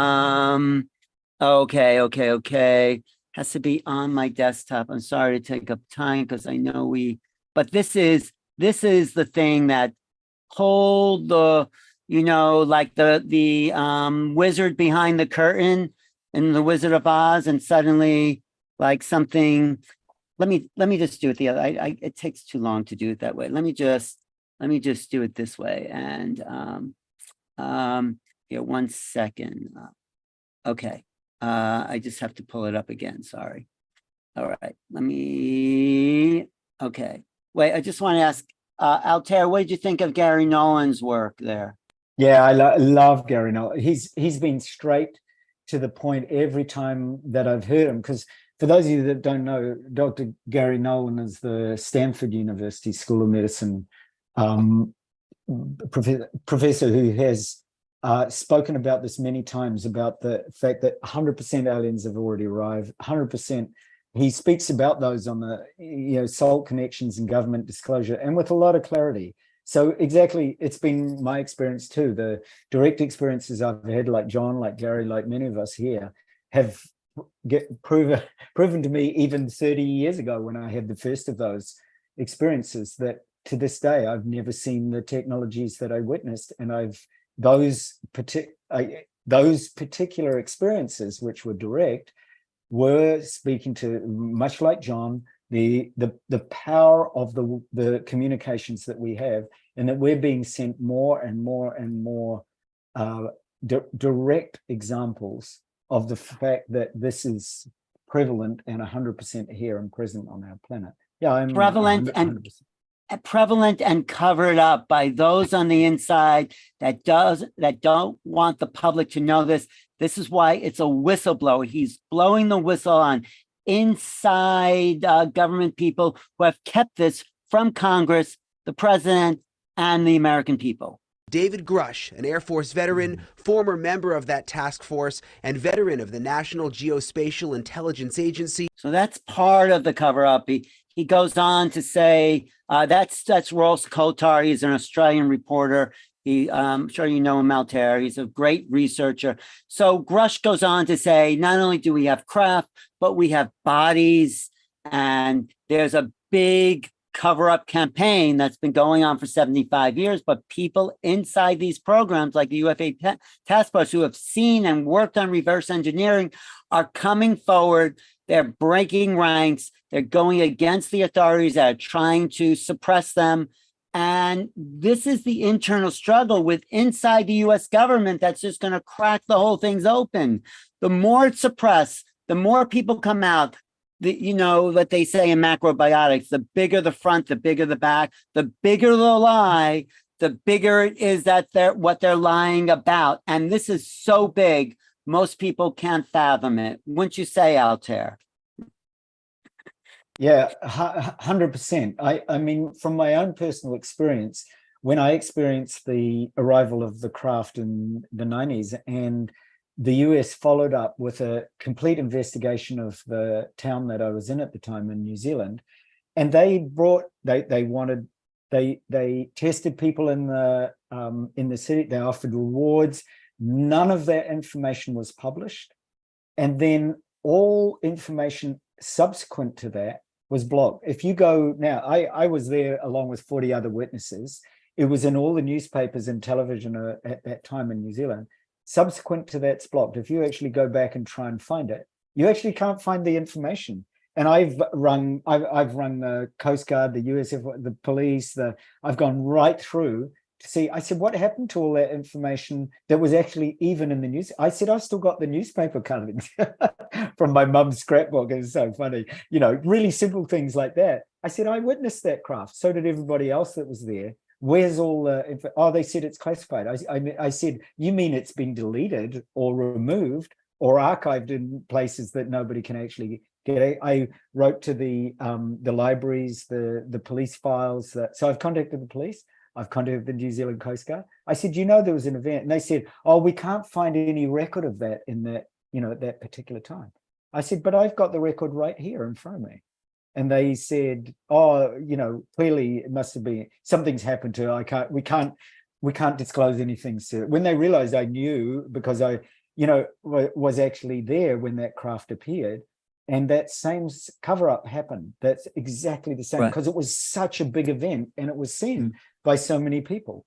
So yeah, I'm 100% certain that that we have that technology and we have that information and those craft and those beings. Absolutely. Right. So one of the people that's been covering up this guy is finally coming forward. He's breaking rank. He's saying, guess what? We have been lying. We've been lied to. I have one more minute. I want to show you of the second part of that testimony, Scott. Go for it. Yep. Go for it, Alan. Okay, great.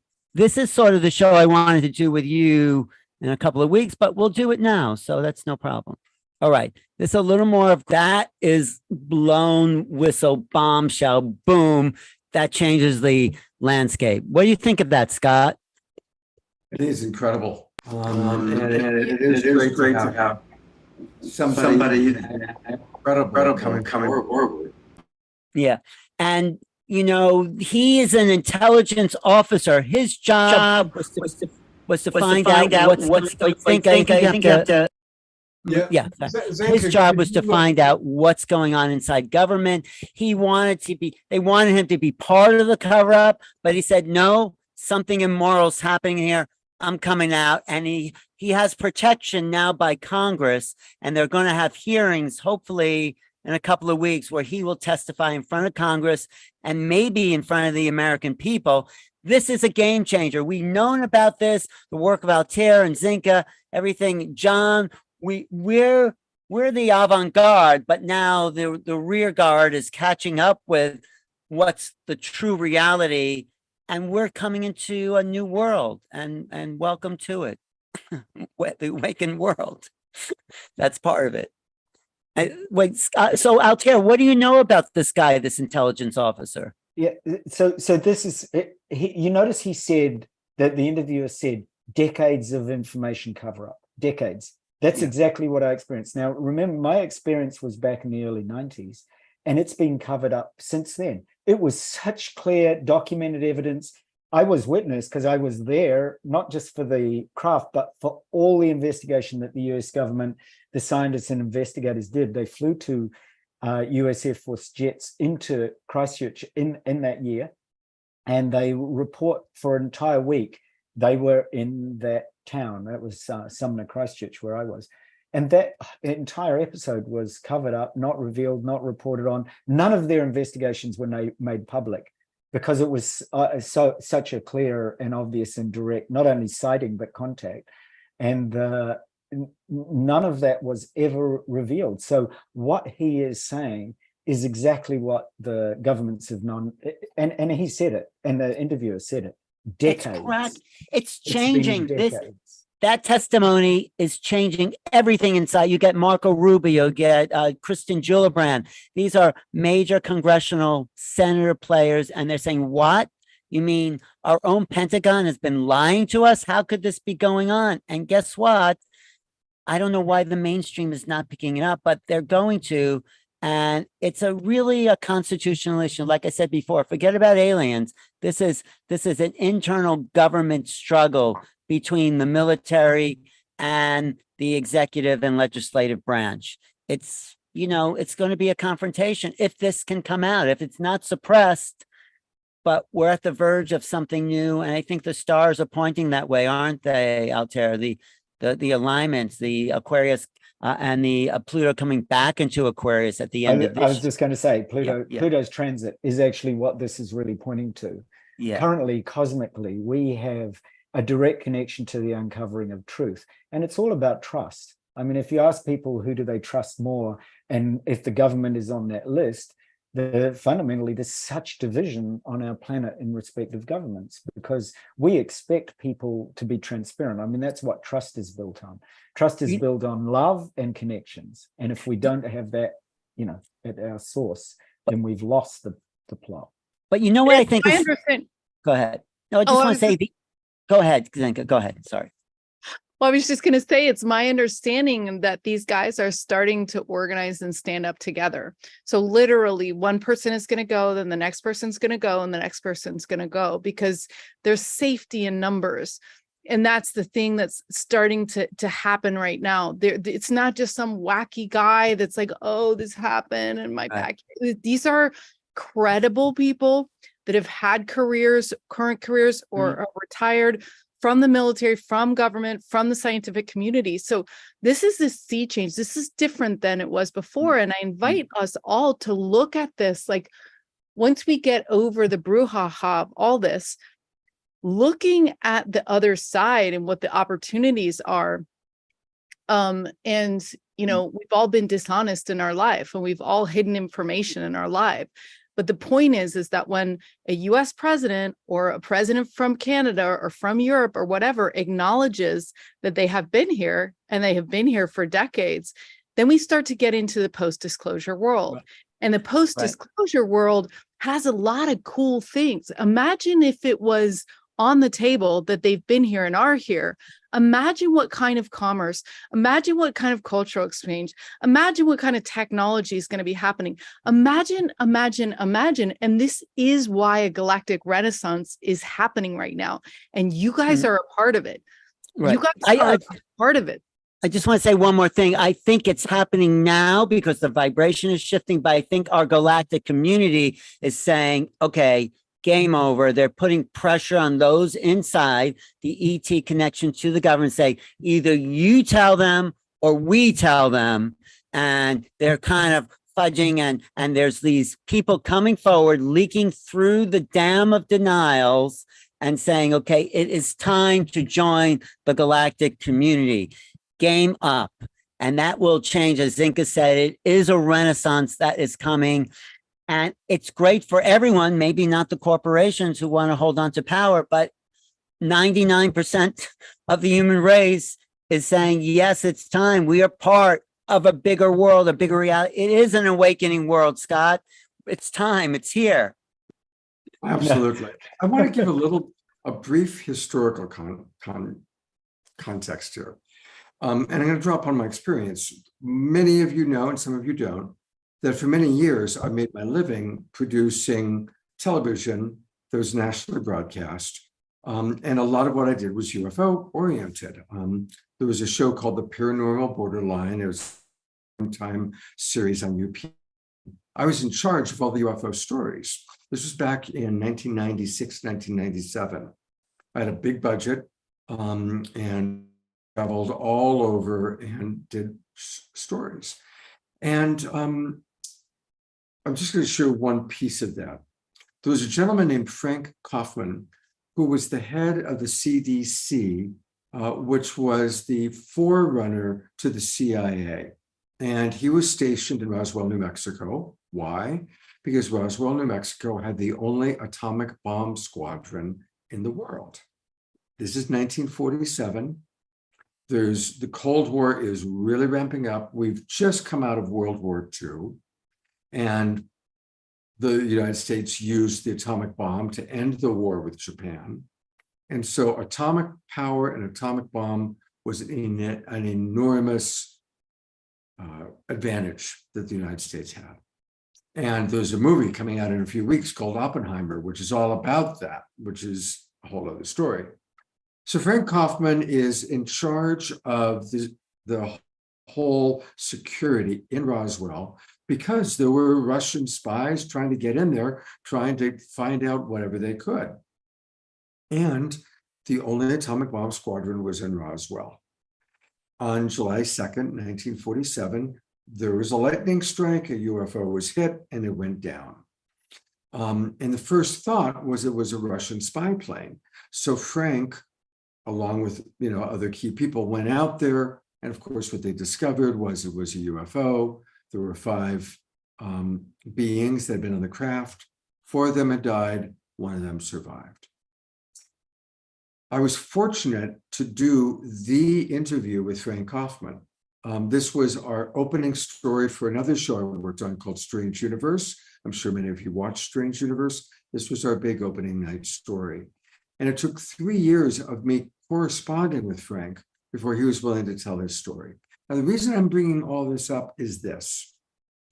Frank verified that back in his day, back in the 40s and 50s, if you had information and you said a word, you disappeared. And anybody you shared that information with disappeared, including your family. And so there was an incredible tight-knit secrecy. Then in the 70s, it began to relax a teeny bit. In the 80s, relaxed more. And then finally in the 90s, Frank saw some of his cohorts like Robert Dean and Gordon Cooper sharing their knowledge, and they weren't getting punished. They weren't disappearing. And that's what gave him the courage to come out and tell his story. Now, one of the things that I interviewed during that time, there's many years I was doing those shows, 8 former astronauts and 30 former military officials. And the general consensus was that what had happened was the government was not going to release the information, but they would not stop a few people from speaking to kind of alternative media so that we could start preparing the way for people. Somebody in the chat box wrote about the Vatican. Absolutely. The Vatican is the primary reason that this information has not come out, because the Vatican has a lot of power, and the Vatican is who would be most hurt by the impact of this information. And we are now at that point, like you all are saying, where there is a big struggle going on within the system on one level, and on the other level, our humanity has to wake up. And what bigger consciousness awakening will there be than finally accepting we are part of a much larger picture, a much larger civilization, and hopefully humanity on the whole, enough of a maturity will say, yes, we're willing to bring this into our personal dream. We're willing to accept and know this and receive it. And we're willing to change the prime directive so our galactic family can come in and help us, because we fucked up this planet. We've messed it up. And right now we're on an unsustainable path with our environment and with our technology, and we need help. And hopefully, I'm not in a Deus Ex Machina thing here that the gods are going to save us, but we have to raise our consciousness to be open to receive that support. So I just wanted to kind of present that timeline as I've seen it. I'm not saying this is the absolute truth. It's the truth according to Scott's experience. And I'm going to bring our experts back on to hear, how that goes along with your... Scott, that's really important what you just said. That's a great context, and things are accelerating. That's why we're gathering here. That's why we're talking about it. That's why I wrote my book, Making Contact. But this is the moment of change. And it's, like I said before, it's really exciting. And people like John Martin are taking daily contact interfacing with this, and Altair and the gathering in Sedona with 250 people and everything Zenka is doing at LightNet. She has 10 different types of modalities making contact for 8 weeks at a time. Lightnet.org, go there. It is the culture of contact really that we're emerging into. That's what I have to say. Some of it. Yeah, and the government, doesn't know everything. They're only as good as the amount of money and people they threw at this. But now we have a chance to come together as loving humans, not in a military context, to actually interface with these beings in a whole nother level and share information and know-how. So, Altair shares a lot of information on how to do this, how to make contact, and you're going to share information that you have with all the other people and with what you learn from Altair. It's literally like a domino effect, because we're safer when we have that intelligence from the future, from these more evolved beings. Like, it's like having a professor friend that you get to talk to, or even if you don't even agree with these, them, you get to learn something. And so there's a learning curve that's happening, and it's such a gift to us. And you guys are so lucky, each and every one of you, to be able to experience this right now, because it's going to be very fun.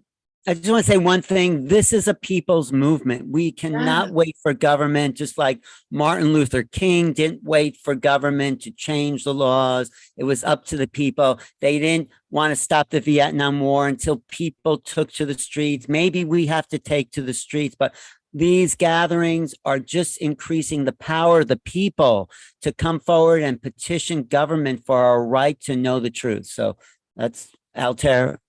Alan, while you're here, because we do need to start wrapping up, what do you want people to know? What do you want to promote in terms of you, new realities? How can our audience support you?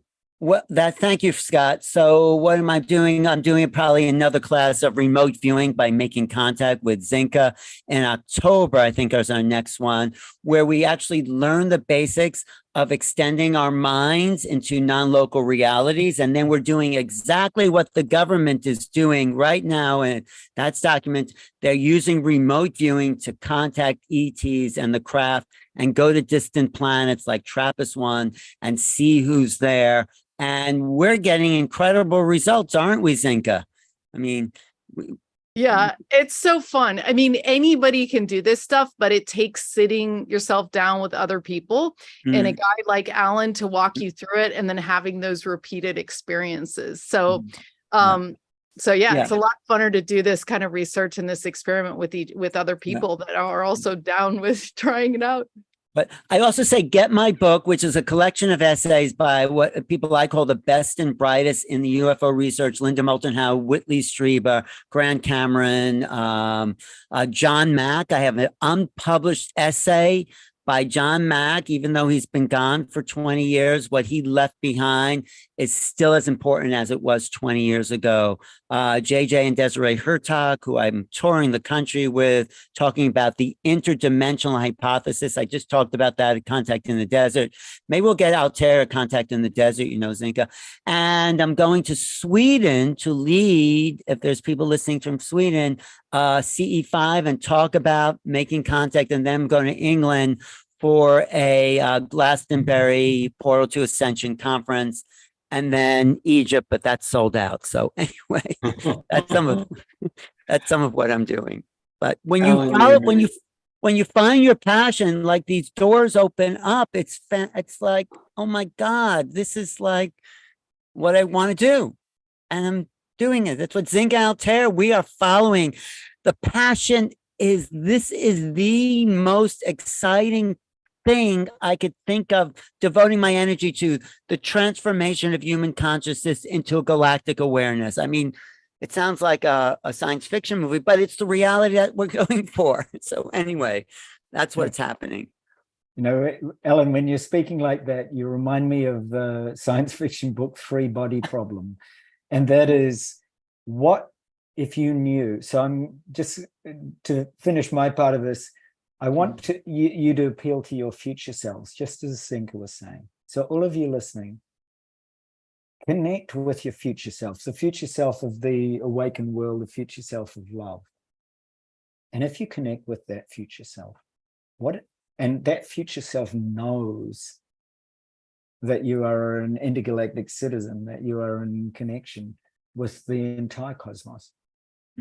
Imagine how that's going to shift this world, right? And even if you look at basic things like our entire industries will shift within these next few years, because as it is revealed what everybody knows and has felt, because the feeling is that there's not going to be a whole group of people that's sitting here and really feeling into this. We all have the same feeling, right? So our future selves are all right now connecting with this dream within the dream within the dream, with the power of love of civilizations, not just Earth, but civilizations beyond our own.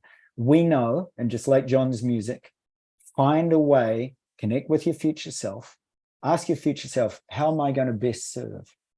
How am I going to best serve the planet? What's my frequency? And get to work on it. Compose music, you know, connect with people, do remote viewing, do whatever it is that you need to do, that you feel called to be part of that evolution. Because it's actually already here. Your future self, as I'm speaking, already knows this. You've got the tingling or the goosebumps or the feeling of that inner knowing that knows that love is universal. It's unconditional and it's boundless. And it literally connects us with everything right across the cosmos. So speak to that part of you and be ready, because that part of each one of us that is boundless is actually already present.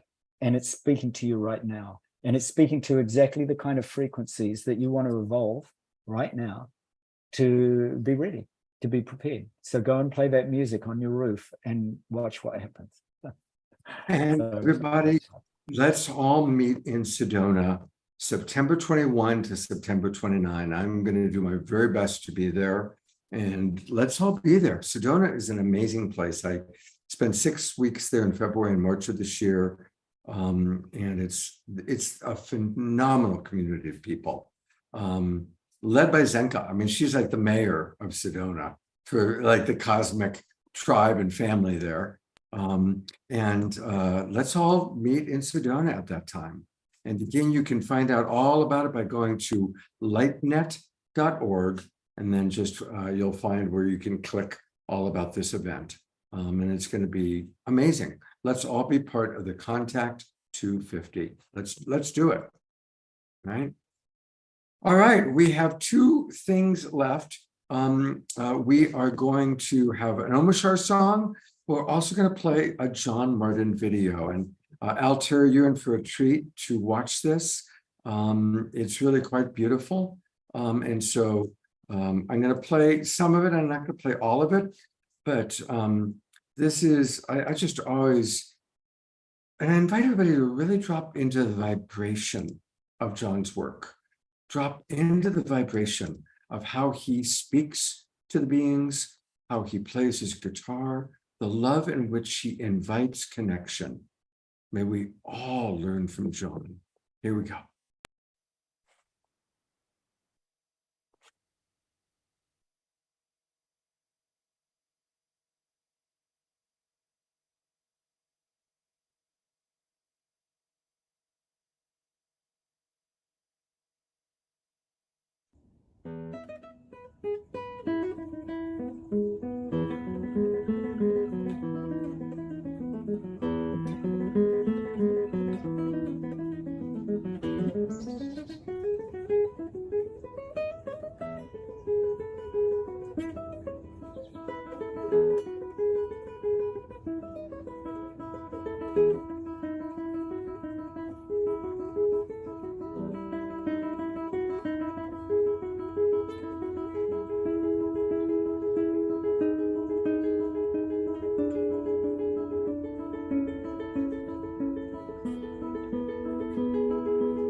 For anybody who wasn't able to read it because there was graphics as he was playing, he explains that he started with the idea of, can I play music and present positive energy and thoughts out to the universe and get a response? And as we've heard, he's had thousands of responses like you're about to see. Wonderful. I'm going to pause it because this is a beautiful 17-minute video.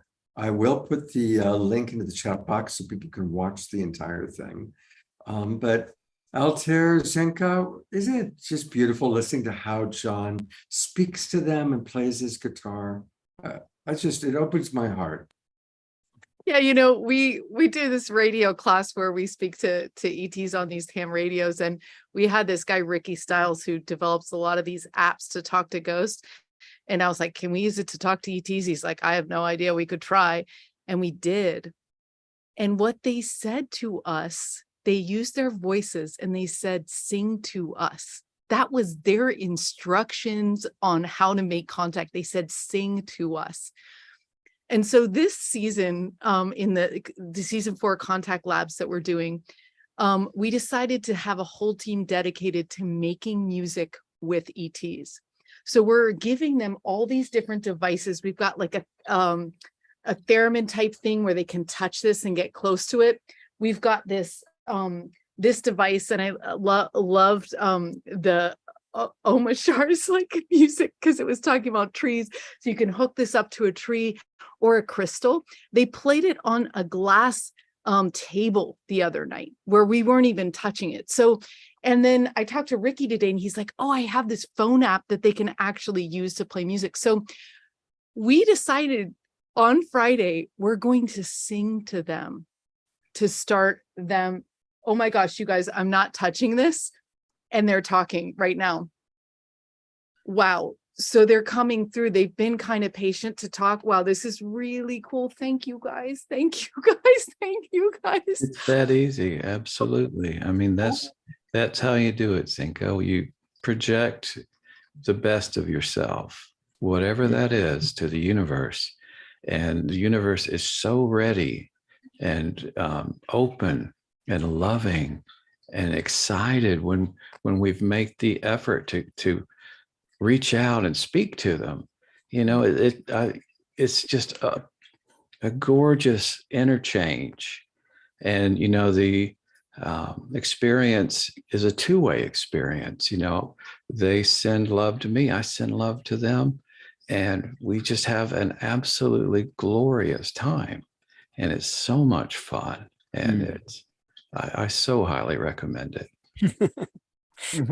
It's beautiful. Well, John, thank you. It's so beautiful. You remind me of the many nights I've spent with my daughter out speaking to the stars, and they respond straight away because they can feel the heart of the child, the cosmic child in each one of us. So a real great blessing to sit in your music and also feel the wonders of how the cosmos responds. I really feel it. And I can feel your frequency, Altair, and you are aligned beautifully with the universe, and that's what happens is you're just naturally aligned with something that's so inspiring and so beautiful and so important and so loving and giving, and it's so amazing, really. I will say one thing.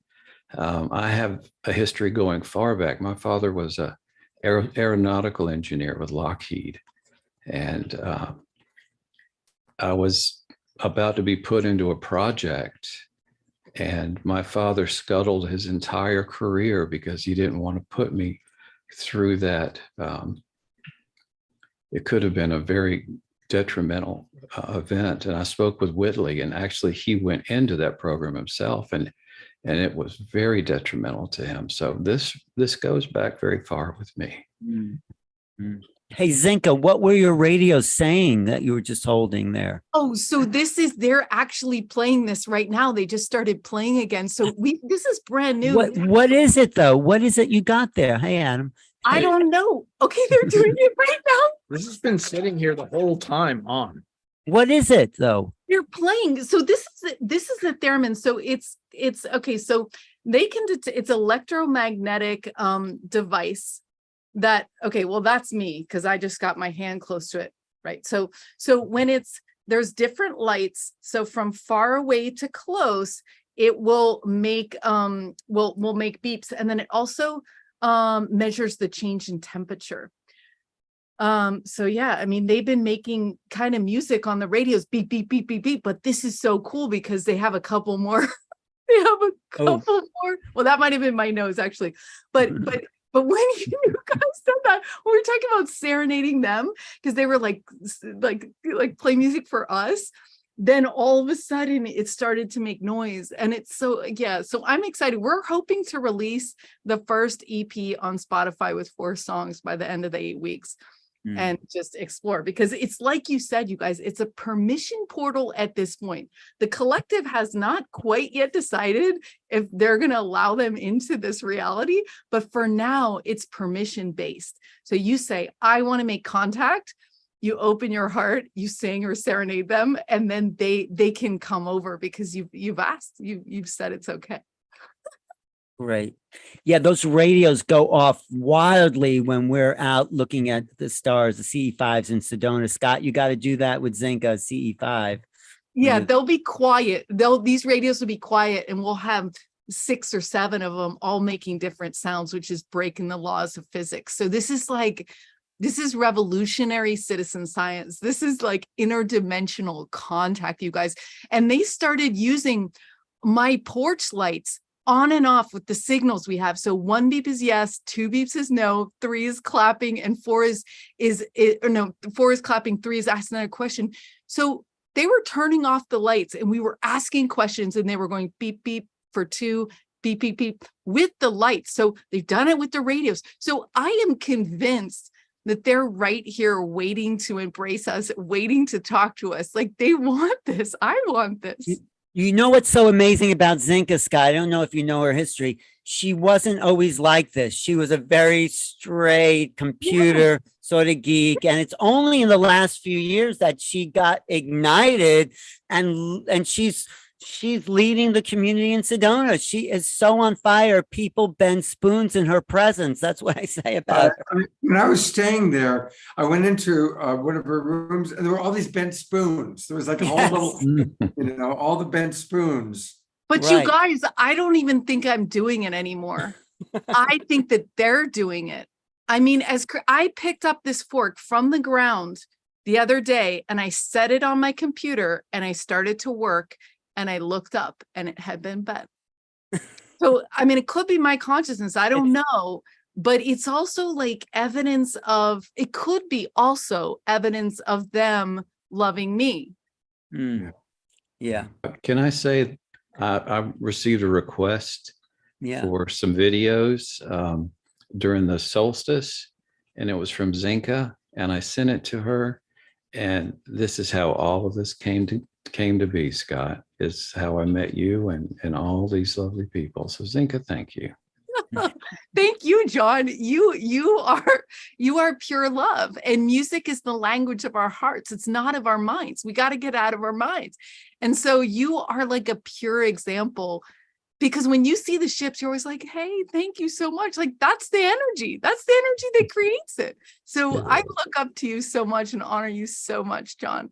Thanks for the work you're doing. Oh, it's such a pleasure, Zenka. Thank you.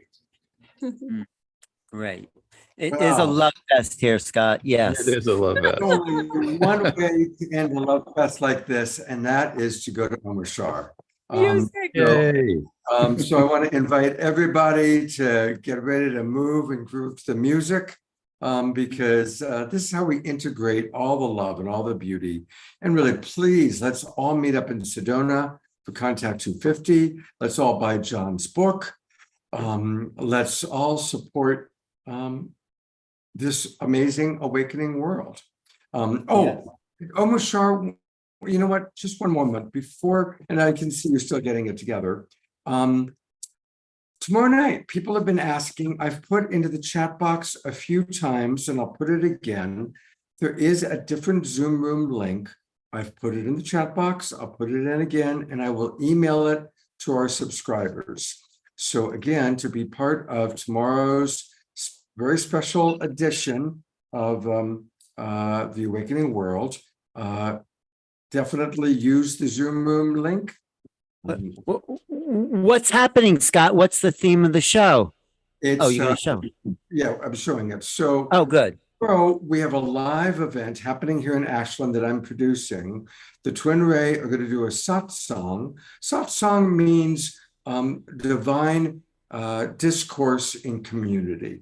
And so they're going to share some wisdom. Kristen Hoffman's going to play music. She's here in Ashland visiting. It's going to be a beautiful live event, and we're going to live stream it out tomorrow night from 6 p.m. till about 8:30. So I will put in the chat box the Zoom room link for tomorrow night only. I'll also email it to our subscribers. So anybody watching on Facebook, you can still go to globalpeacetribe.com, register. You'll get all the Zoom room links, including the one for tomorrow. So thank you. I want to kind of make clear on that. And Omar Shar, are you ready?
skies.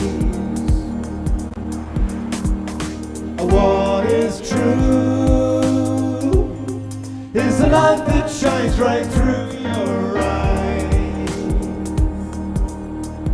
I'll sail away with you across the universe. I will fly on eagle's wings, and you know we'll cry with gratitude. Remember, you're always divinely connected. Our spirits, our bodies are being resurrected. The love in your hearts will lift you up, and I'll come along and fill your cup. I am you, though we seem to come from different skies. And what is true is the love that shines right through your eyes. 1,000 sunny days that describes the joy I feel. I'd walk 1,000,000 miles, 'cause you know we'll see the truth revealed. Remember, you're always divinely connected. Our spirits, our bodies are being resurrected. The love in your hearts will lift you up, and I'll come along and fill your cup. I am you, though we seem to come from different skies. And what is true is the love that shines right through your eyes.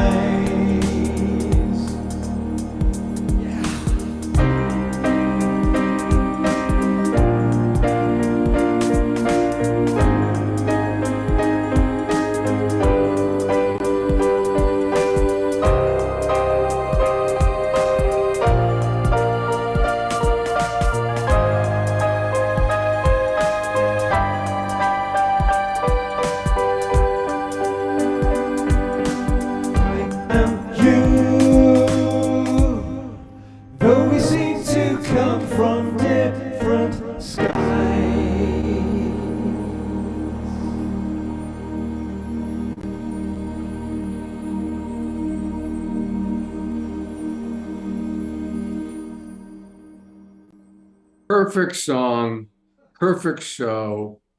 Everybody take this show, send it out to your friends. Let's light the world up with love and choosing. We are choosing contact. We are choosing connection. We are choosing an awakening world. And I am honored to share this with all of you. Altair, Zenka, Omashar, John Martin, and our beautiful audience. I love each and every one of you. Thank you so much for being with us. And take care, everybody. I will see you all tomorrow night as we bring the Twin Ray and Kristen Hoffman, who are amazing, together live. You can always drive up to Ashland, Oregon and be with us live. But for those of you who can make it to Ashland tomorrow, I will see you all online. Much love, everybody. See you tomorrow night.